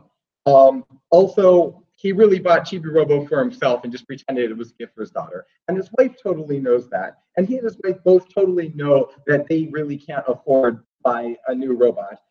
You can see how your work is cut out for you to make this family happy. Yes.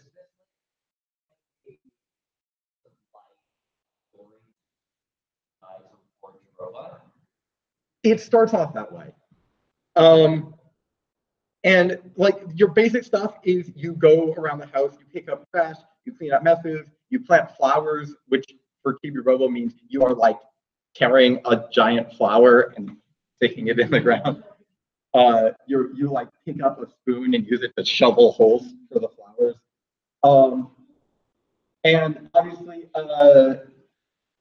that's all very straightforward, but also in this family at night, toys come to life. And they have their own problems and their own characters and their own stories, and you need to make them happy. And yes, that's getting less sci-fi, more fantasy, but it's kind of explained in the story of actually being, I don't want to spoil too much about the ending because a good game that not a lot of people have played, but it's explained as sort of being technology beyond our understanding that gives them life. It's all very weird. But it also starts the story.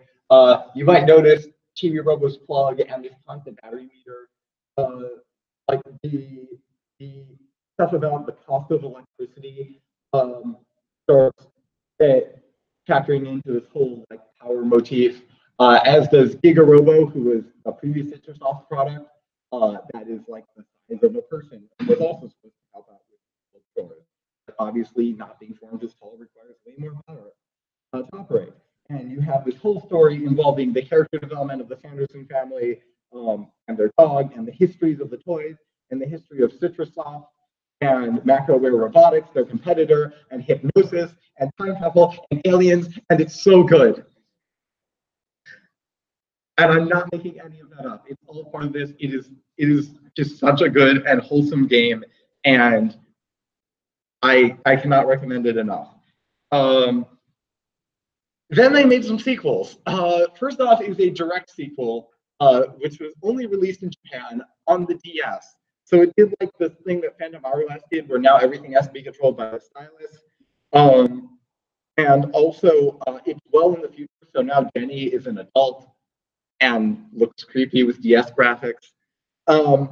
Unfortunately, I don't know the story because I only very recently looked into that there even is a fan translation. I haven't played it.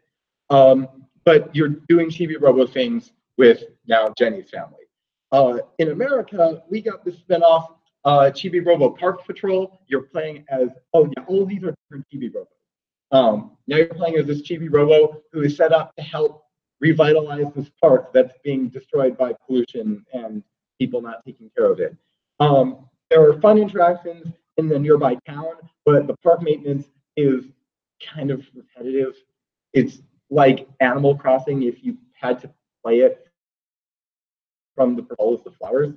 So like you use up a ton of your battery just like going to where you're planting the flowers. It's a fun idea though, and it's a good idea of it helps at least build out this Chibi Robo world of you're not just helping families, you're also helping other situations. Then the series gets even weirder. So we've already had time jumps to like now Jenny is an adult and Then we go into the far future, where there's still like humans, but also our society is way in the past. So you get sent back in time, and it uses the AR functionality of the 3DS. So you like find things that they only know the rough shapes of these things from the past. So they send Chibi Robo back in time to retrieve these objects. And then you get this cool like 3D AR shot. So like you'll take a picture of a plug, and Chibi Robo will pop out of it and take it back to the professor's museum. And then you also separately have these like tiny places, like tiny scenes out of our time, like a kitchen counter, where you still have like, these are what you have instead of the toys in Chibi Robo 1. Instead of being cartoony, they try to do this mix of cartoony and realistic. It's an interesting direction to take it. It wasn't quite my cup of tea, but it's definitely more optimized for that bite-size on-the-go gameplay. Also, Television, that guy, keeps getting redesigned. So in this one, he's now a smartphone, because in the far future, apparently toilet paper is an ancient relic, but smartphones and laptops are still around. Sure, I mean, TVs are yeah, fair enough. And then they tried to reinvent the series with TV Robo Ziplash, which is where we get the new logo and the new telly and a whole new moveset. They did this thing on the 3DS where they're like, what if 3D unrelated series from consoles were side scrollers with now Chibi Robo Ziplash. And it feels completely different than the other Chibi Robo games. You have like these new elemental abilities that you get by like you plug your plug into this thing, and now you're overheating it on fire. Sure. Nintendo tweeted this, and people are like, Dark Souls. And then it was. And you have like this whole thing where your plug works like the hookshot from Zelda. There's no more of the AR stuff, but you do still find relics from our time that are now real products. It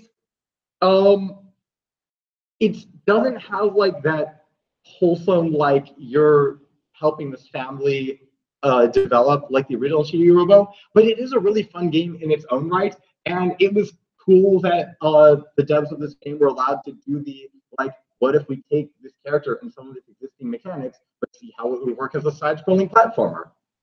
So that's Chibi Robo. It's had an interesting history, but it has certainly not lacked in variety. Chibi Robo remains adorable and fantastic in every incarnation. And I certainly hope to see more of it, since they keep like doing new and different and interesting things with it. But I need to now hand this off to Joe, who's going to talk about something that sounds like it's related, but actually has nothing to do with Chibi Robo. Okay, these next two franchises, I'll admit I don't know much about, but I tried to find out, so let's see. And if you know about them, please chime in. Yeah, so Custom Robo. Commanders, who are mostly kids, battle with robots that are about 32 centimeters tall. And in the story, there's a robot. In the story mode, there's a robo named Rahu, which is this guy over here, and he's actually an organic being, an alien that came to Earth and fused with a toy. And eventually finds one of many from a species called Rahu, who came to Earth and fused with toys, and were trying to take over and invade through these toys. And then the government introduced the custom robos as toys and got kids to play with them, so that they could use the robos to fight against the Rahu, apparently. But it was just like all a ploy, like, hey, I got these cool toys. Yeah, take those other toys there. They're not aliens. It's like the 2-generation earlier version of Overwatch, where it's like play with this mech toy that's totally just for entertainment. Now that you know that, fight with mechs. Yeah, that's the story mode. It's mostly designed as a multiplayer game, so you just like take these raw parts, you throw them together, you make your custom robot. That's the name. Then you battle it out in an arena with your friends and fight the robots. And while looking at images of these robots, and I'll be honest, I just like grabbed like whichever one I find off the wiki, like just random robos. A lot of them said like illegal part at the top of the page, like the page for me, like this part is illegal. I'm like, am I on a legal page on wiki? Like what's going on here? And click on it, it's like, no, apparently these are robos that are banned in like competitive custom robo tournaments, which exist apparently. Except the way that the wording on the wiki sounded, it sounded like it was worded like they were banned in tournaments within the game universe. So I'm concerned and confused. But does anyone know anything more about Custom Robo? Because I just looked this up for tonight. No. Do you think that's bad? Wait till Taboo starts enforcing So the other one I don't know much about, despite owning 2 copies of the first game and 1 copy of the second, third game, is Xenoblade. I know we have at least one fan here. Yeah, the fan who we had on keyboard is unfortunately getting ready to go to Australia. So what I do know of this game, because I have played a bit of the first and third line games, is that the Xenoblade 1 and Xenoblade 2 are mostly science fantasy, as we talked about before, with Mario and Zelda. But there are these like big creatures that are called mechons, I think. Yes. And yeah, the mechons are like, there were these big creatures that were around, I guess, before humans, and they were like roaming the planet, and they kind of the mechons.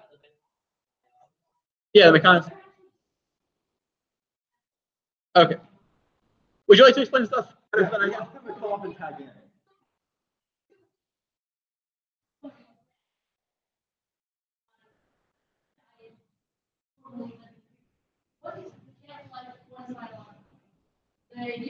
They were fighting themselves or actually fighting, and then eventually came to a standstill in the day, and I think it stopped fighting for a while, and then all of a sudden the mechanical life species decided to start attacking these robots, kind of Star Wars-esque Freud army kind of thing, and started to attack humans, and the humans had no way to defend against it except that big freaking red sword, which is the only thing that can destroy it except for 5 knocking the machines over as meaning that everyone will crash into them.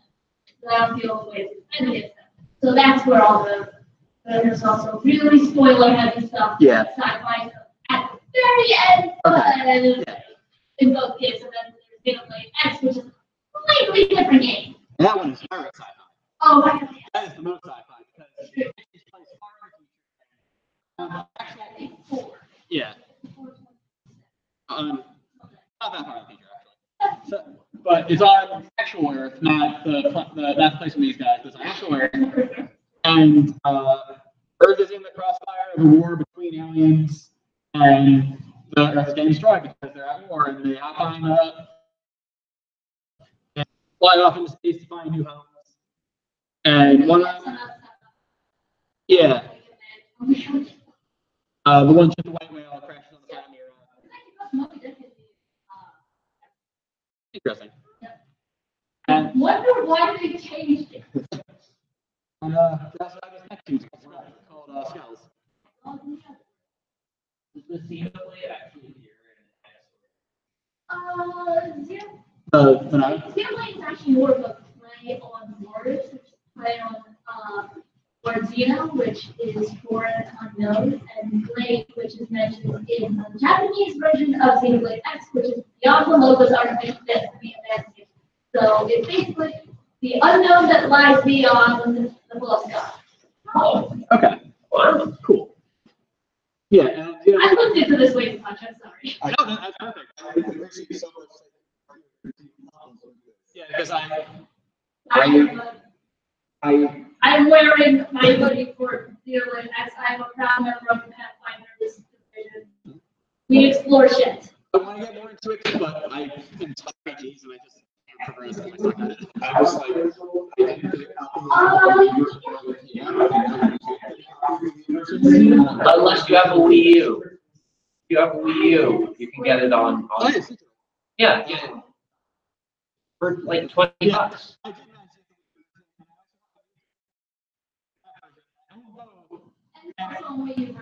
Yeah, and I'm just stuck in Go because I suck at RPGs. If they sold it out, Like I just, I need to go back and write some more. Side quest. Just side quest. Yeah, that's what Xenoblade 2. I'm not stuck in it. I've heard that Xenoblade 2 is a lot more fan service-y.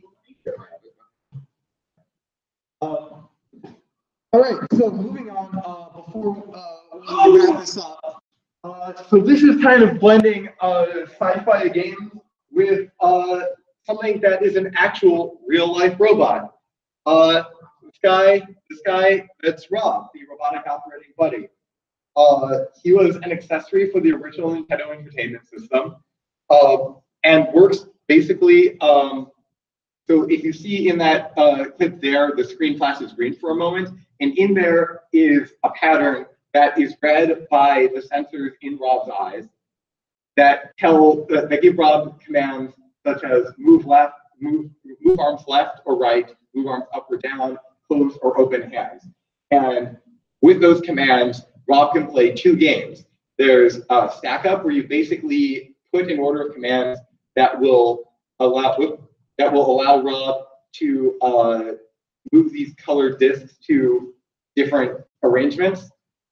This was also referenced when Rob became playable in Mario Kart DS as a virtual character. He has a cart that has the stack up colors around him.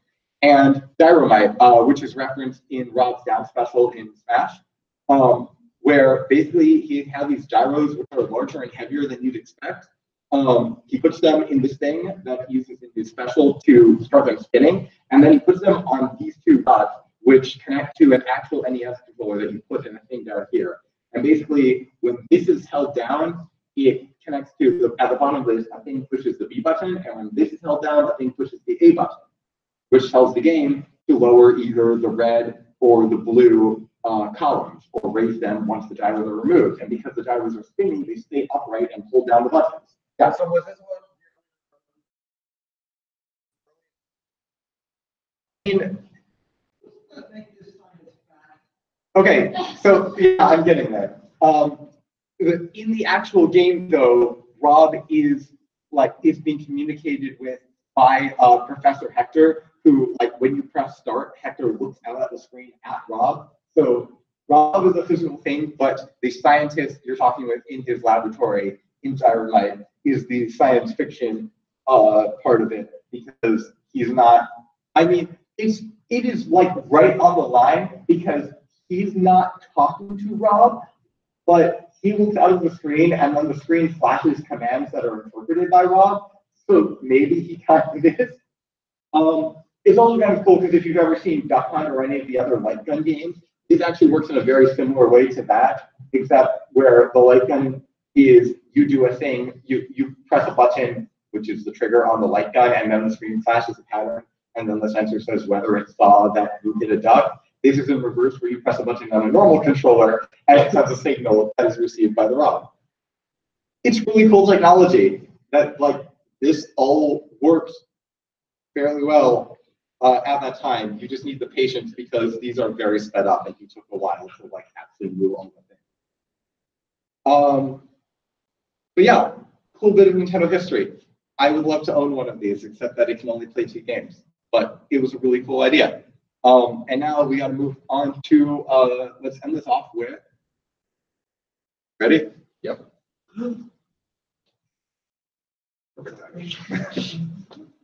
It's almost like I rehearsed that. Yes. Are you taking this side? Yeah, I am. Good. Are you taking this side or that side? I'll take this side. What? I can be Samus if you want to be Mario. It's whatever. Super Smash Brothers. Brothers. Come on, who am I kidding? This is Super Smash Brothers. It's probably Nintendo's biggest and most ambitious series out there. Mainly features inclusion of several Nintendo characters from multiple of its franchises. Smash Brothers is so big that even non-Nintendo Sci-Fi series has been able to cross over. Like, look at it. Like, you got Metal Gear, Sonic the Hedgehog, Mega Man, Street Fighter, Final Fantasy 7, now even Persona 5 is crossing over. What? Well, eventually. It's going to happen soon. We know that. Yeah. So how a lot of these series and characters are crossovers is actually quite simple. They split it into very first Smash Brothers games. Smash Brothers is just a kid playing with his toys. That's it, really. Like, in the first intro sequence, you have a kid's bedroom, in which they're picking up toys from a toy chest and having them there, and he's just playing with them. It's like as if you were having your Star Wars figures fighting against your Marvel figures or your Transformers. Like that's probably the most logical. This is a live recreation of what's canonically happening during a Smash match. Yeah. Except Chibi Robo isn't part of it. Yeah. Please, Sakurai.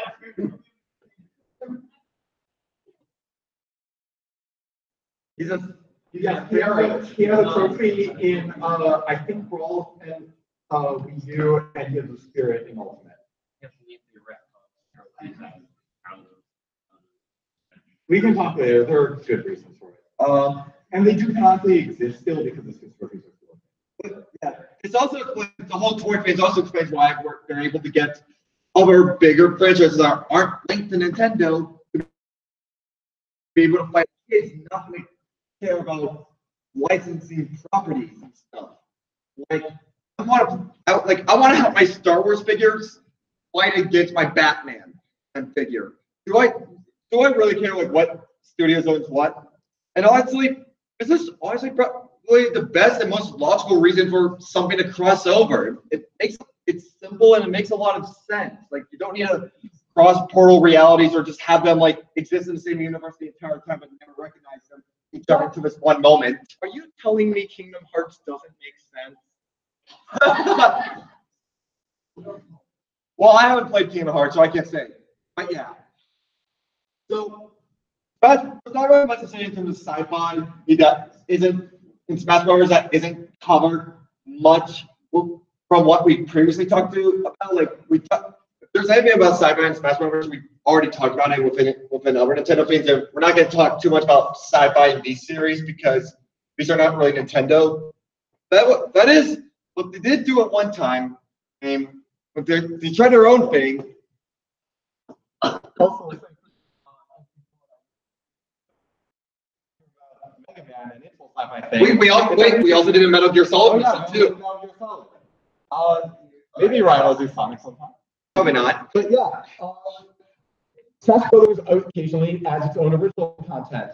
And one of the biggest ones, probably the biggest one of that, is Super Smash Bros. Brawl's Adventure Mode with Subspace Emissary, which introduced quite a variety. To be clear, it's not the hardest of hard sci-fi, but it has the occasional harder sci-fi elements, as well as taking inspiration from things that come from other sci-fi franchises, in addition to the franchises we've covered today. It's an actual robot that could do more than move its arms up, down, side to side.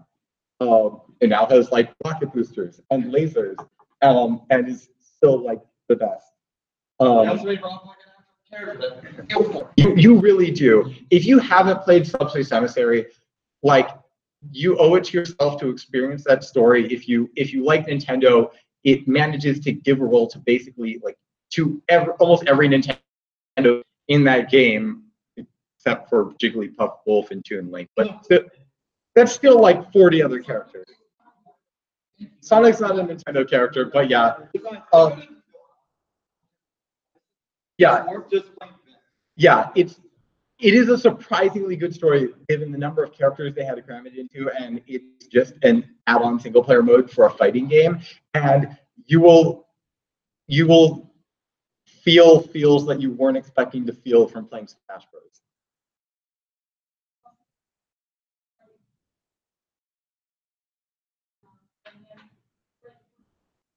Yes. We're getting there. There are a lot of good cutscenes. I watched most of the Brawl cutscenes again when we were planning this mission, and they're so good. I want. You actually get to make choices in the game too. That's why other games you have to make choices that seem to divert the story. It doesn't matter in the end. Yeah, they did acknowledge Olimar's size, like because all of the Smash fighters need to be proportioned such that they can reasonably fight each other. They put Olimar next to a giant Rob when he's first introduced to show his like proper scale before they actually put him alongside active fighters.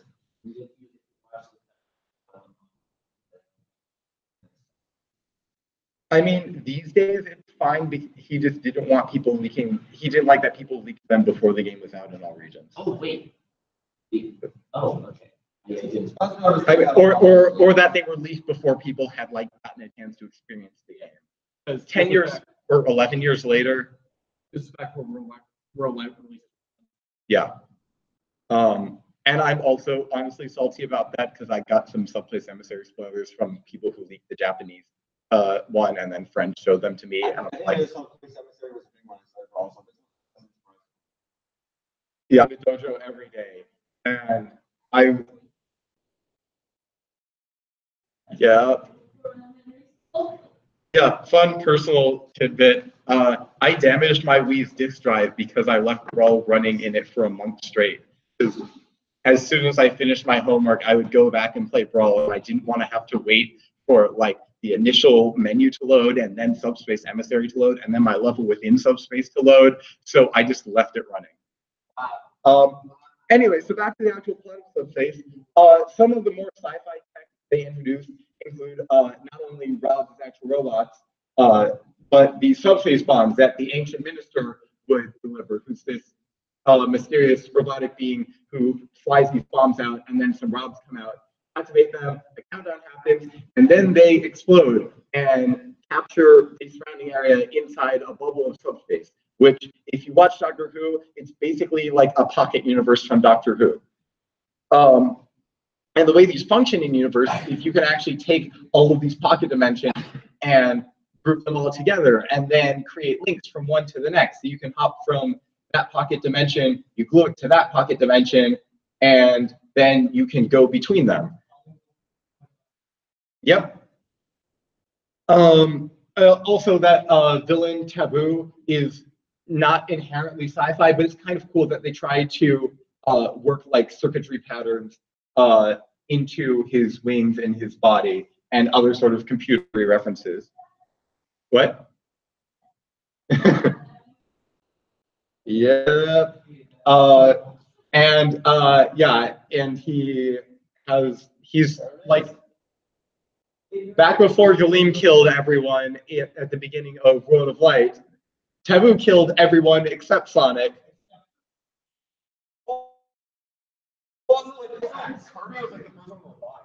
Oh crap, you're right. Because he ate the button thing earlier. Yeah. Yeah. So Taboo killed everyone, and then Kirby survived. This entire thing was just foreshadowing World of Light. It's amazing. So yeah, where Smash in general is the most ambitious crossover in video game history, Subspace Emissary is the biggest crossover story in video games. So basically what I'm trying to say is Marvel did this whole thing about Infinity War is the most ambitious crossover of all time, but 10 years earlier, Nintendo was like,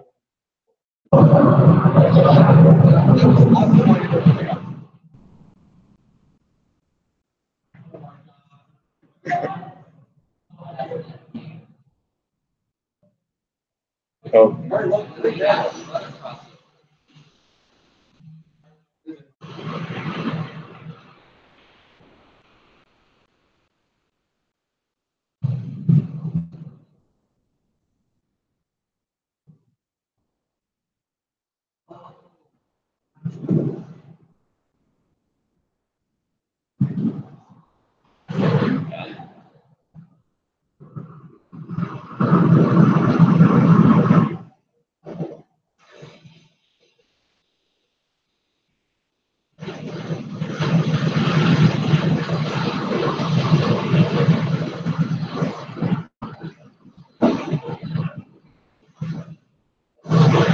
No, Dr. Albert.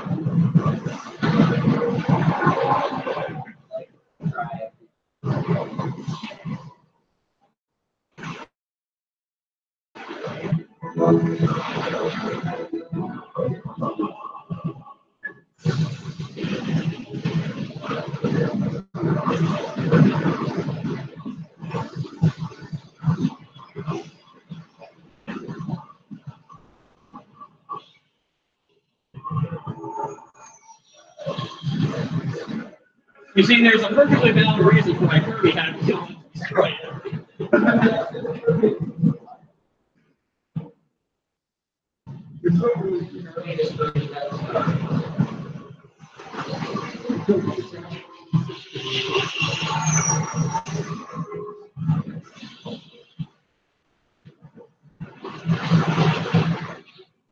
There goes that.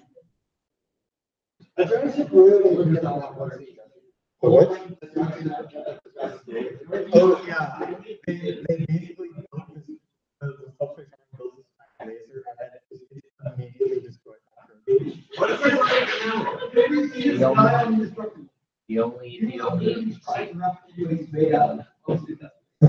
the only CG. They also they show earlier like they didn't really Kirby's built on. It really isn't. All without dialogue.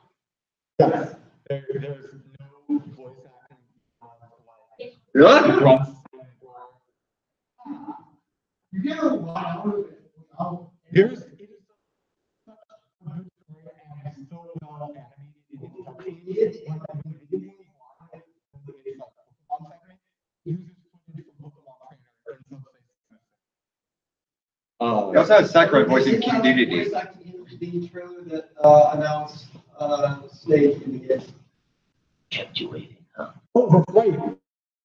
That is Sandlon is when you earlier on in the story you see Snake's boss stowed away in you're not sure where some facility. Yes. And then it just goes to someone else's story. And then later it goes back to the boss and he comes out and he goes, "Kept you waiting, huh?" The only Yeah. CG. I'm pretty sure that you see where Captain Falcon jumps out of the Blue Falcon and punches Bob in the face. He also says, "Yes." I think you're right. Or he might actually have a voice Falcon punch, huh? Yeah, he might have one. That's the scene where Olamar's introduced. Captain Falcon also destroys all the Pikmin.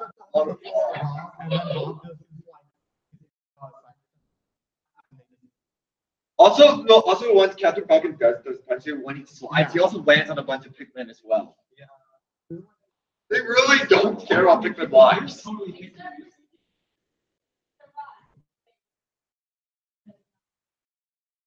No. Yes. The only CG I've seen that's better than this is the Sonic Unleashed opening. Also, yeah. So this was like we wanted to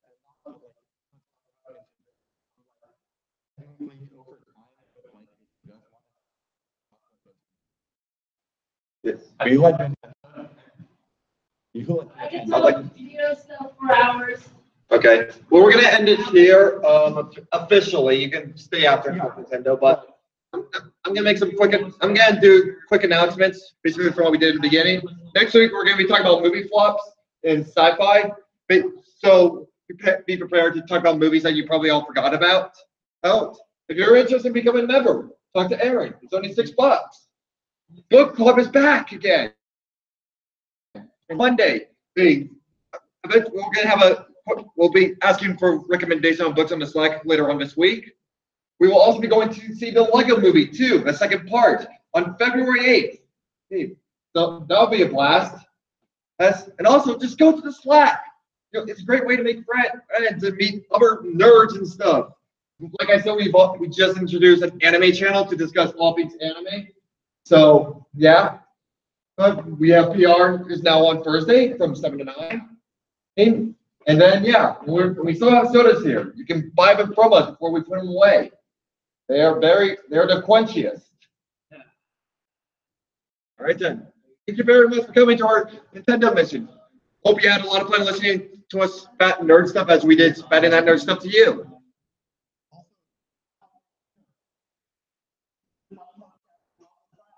That's true too.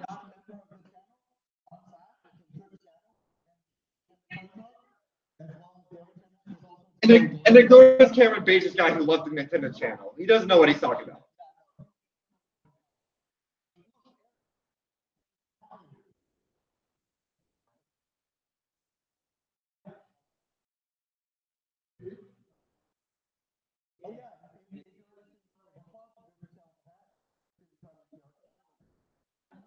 There's a channel for everything. Really.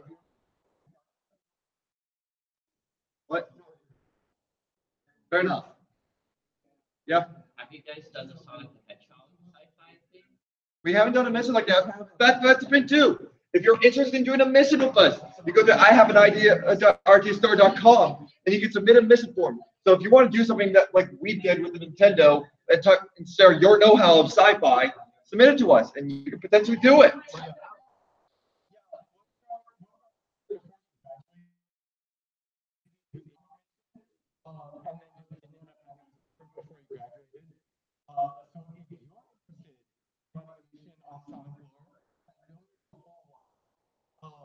And for people who I mean, there are multiple categories that put together Japanese and canon are coming to the West.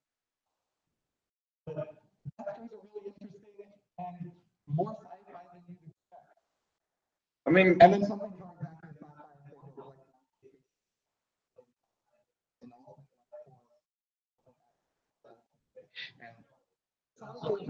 like wait, yeah, if you want to run a mission with us, you can you go to ihaveanidea.rtstar.com to submit it, or just talk to someone at Bridge Crew or really, and they can direct you to it.